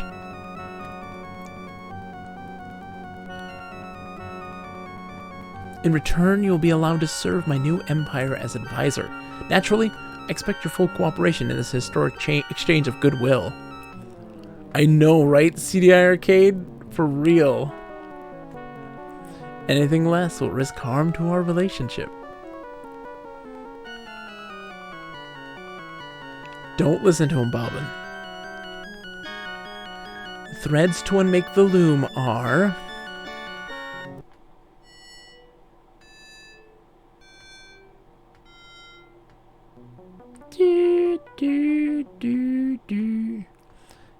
Hedgel, what's the matter? Say something.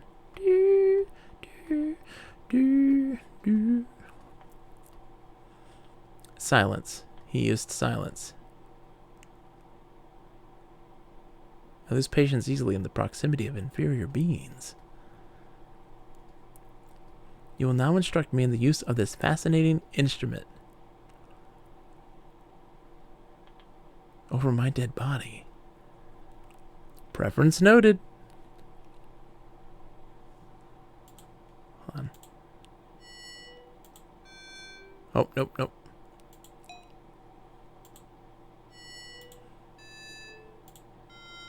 No, it's not that either. What was it?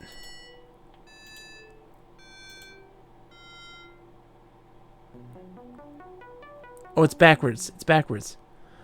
It's backwards.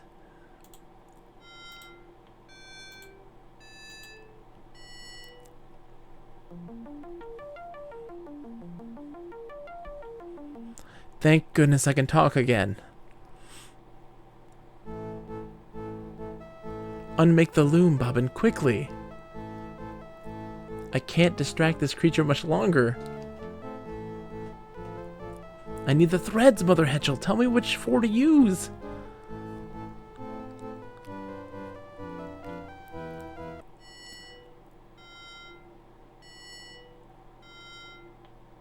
Dun.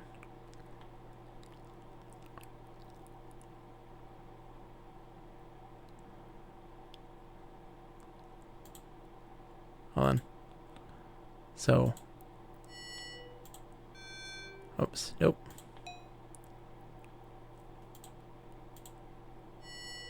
Hold on. I gotta do it backwards.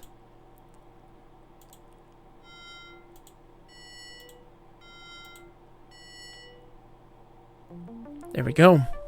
VGA Chaos sounded like it had a multitude of voices speaking at the same time. Be gone from this chamber, evil one. The loom shall never be yours. This boy holds the power to destroy it. I do? Shh. Close your eyes now, little Bobbin, but keep your ears open. Okay.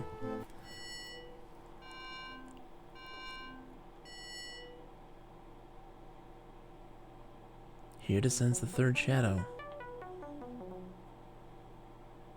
Oh snap, well that's the one I gotta use. Oof, that's rough.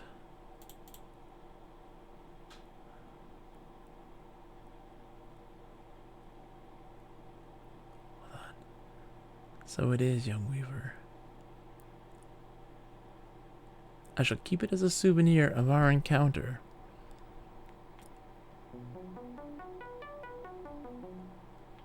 Leave that feather alone. Make me.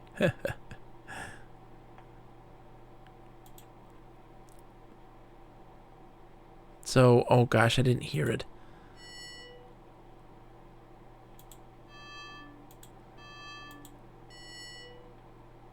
No. No, that's not right.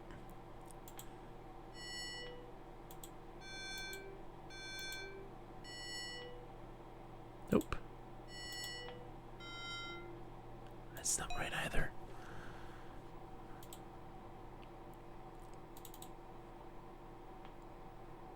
I don't remember what that was.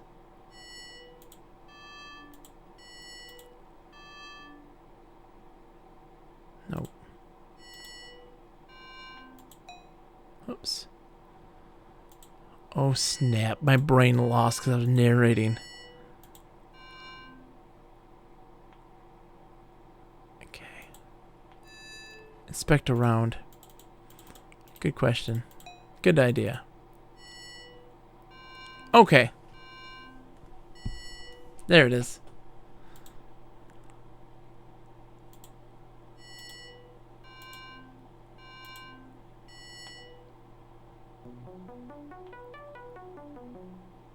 Throw away that stick, young fool. Okay, it didn't work on him, so it works on the loom. Your weaver magic cannot trouble me.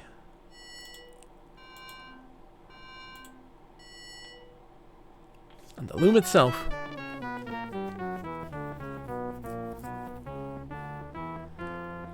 Just ripped it all apart. Bobbin, Bobbin, you did it! Did I do it? The loom is unmade, beyond evil's reach. Ignorant fools, what have you done? None of us can pass across this rift your weaver mischief has so blindly created. Your pious meddling has foiled my dream of an eternal empire bound together under one rule. Mine. I like those teeth. The dead one is correct, my son. Your final draft tore the pattern in half. This is a sad fate indeed for the innocents trapped on the other side. However, it is also a chance for we on this side to begin a second pattern, cleansed of wickedness. Makes a lot of sense. Come, it is time for us to weave our destinies anew. Rip those guys! But we can't just abandon half the universe. I fear we have no choice. Until our side of the pattern is mended, we cannot return to the other. Let's get a burger. Take your rightful place among us now. Oh, snap. Swan time, baby. Oh.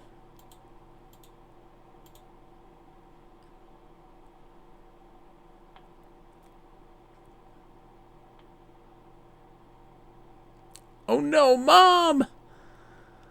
No, Mom! Oh, sorry. There's me. I can turn it into a swan now. The notes are, because it's in the manual, they are, it's time to turn into a swan, baby. CFGC.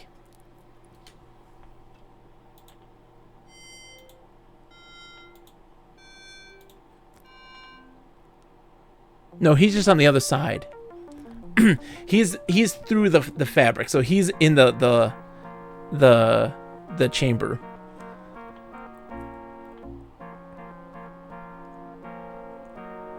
Bobbin, it's time.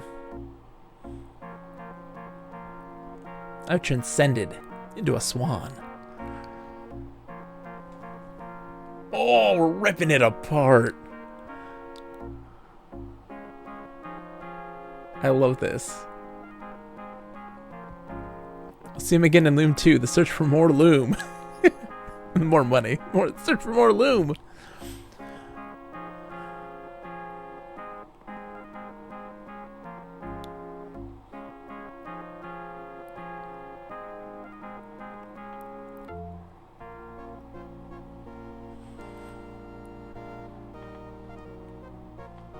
There's the scythe. It's the moon. The scythe becomes the moon. Illustrated by Mark Ferrari. Wow.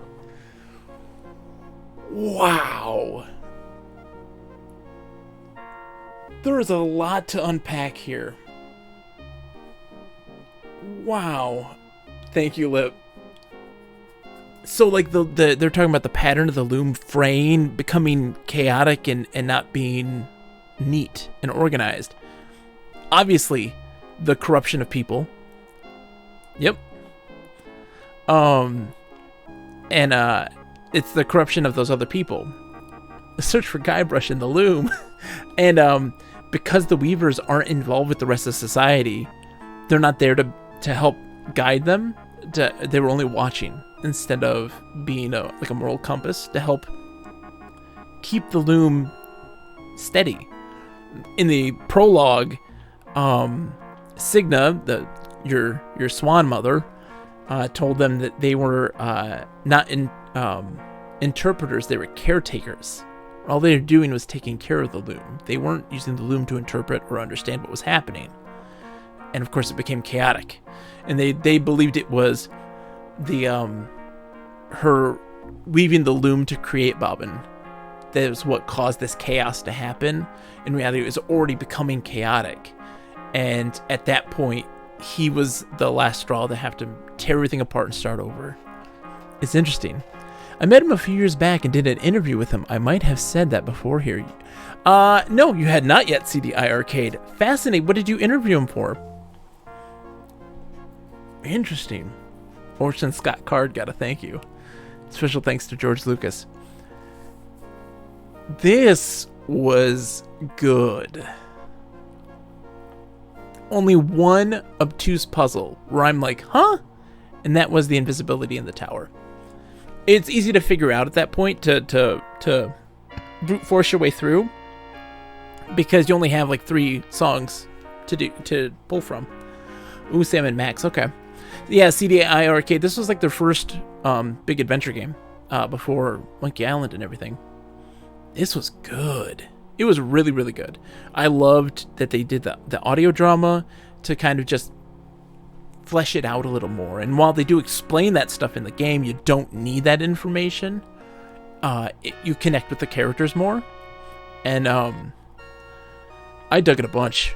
Wow.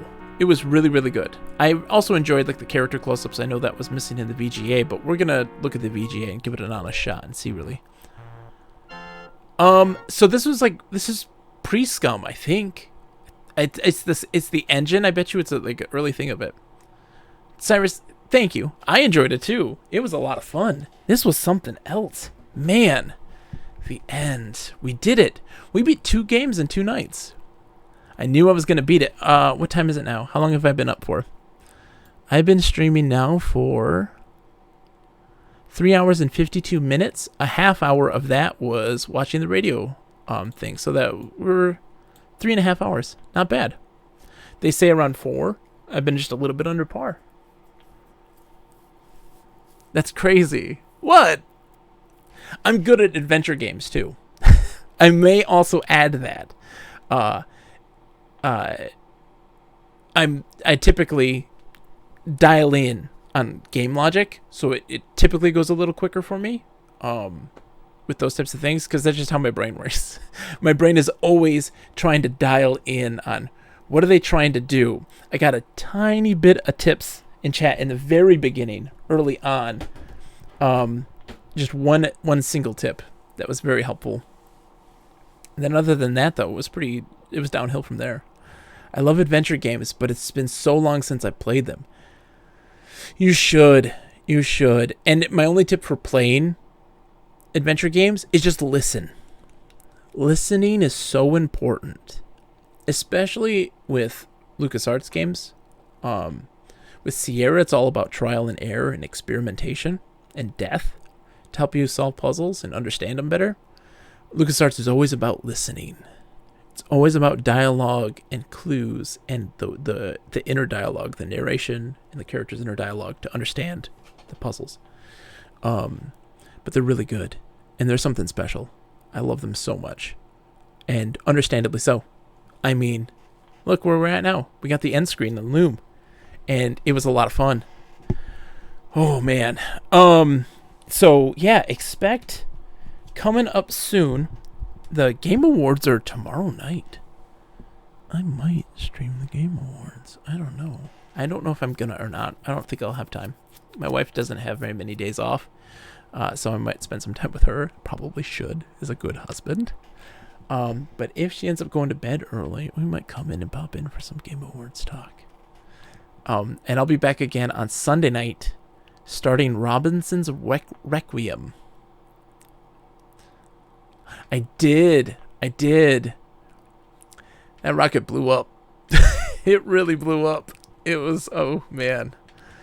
Oh boy. It's interesting. I don't know how I feel about SpaceX rockets. I don't know how I feel. I don't know. I won't get into it. But this was a work of art. Lip, I'm glad to help, man. So, Lip, you have sounded like Loom is an important game to you. I guess that's also true, Richard Jeremy. You're not wrong. Lip, Loom is important to you, isn't it? It's interesting when you talk about games. Sorry, we're going to analyze Lip here for a second. Spotlight's on Lip. Lip, you always talk about being very analytical and very kind of distant yourself from games.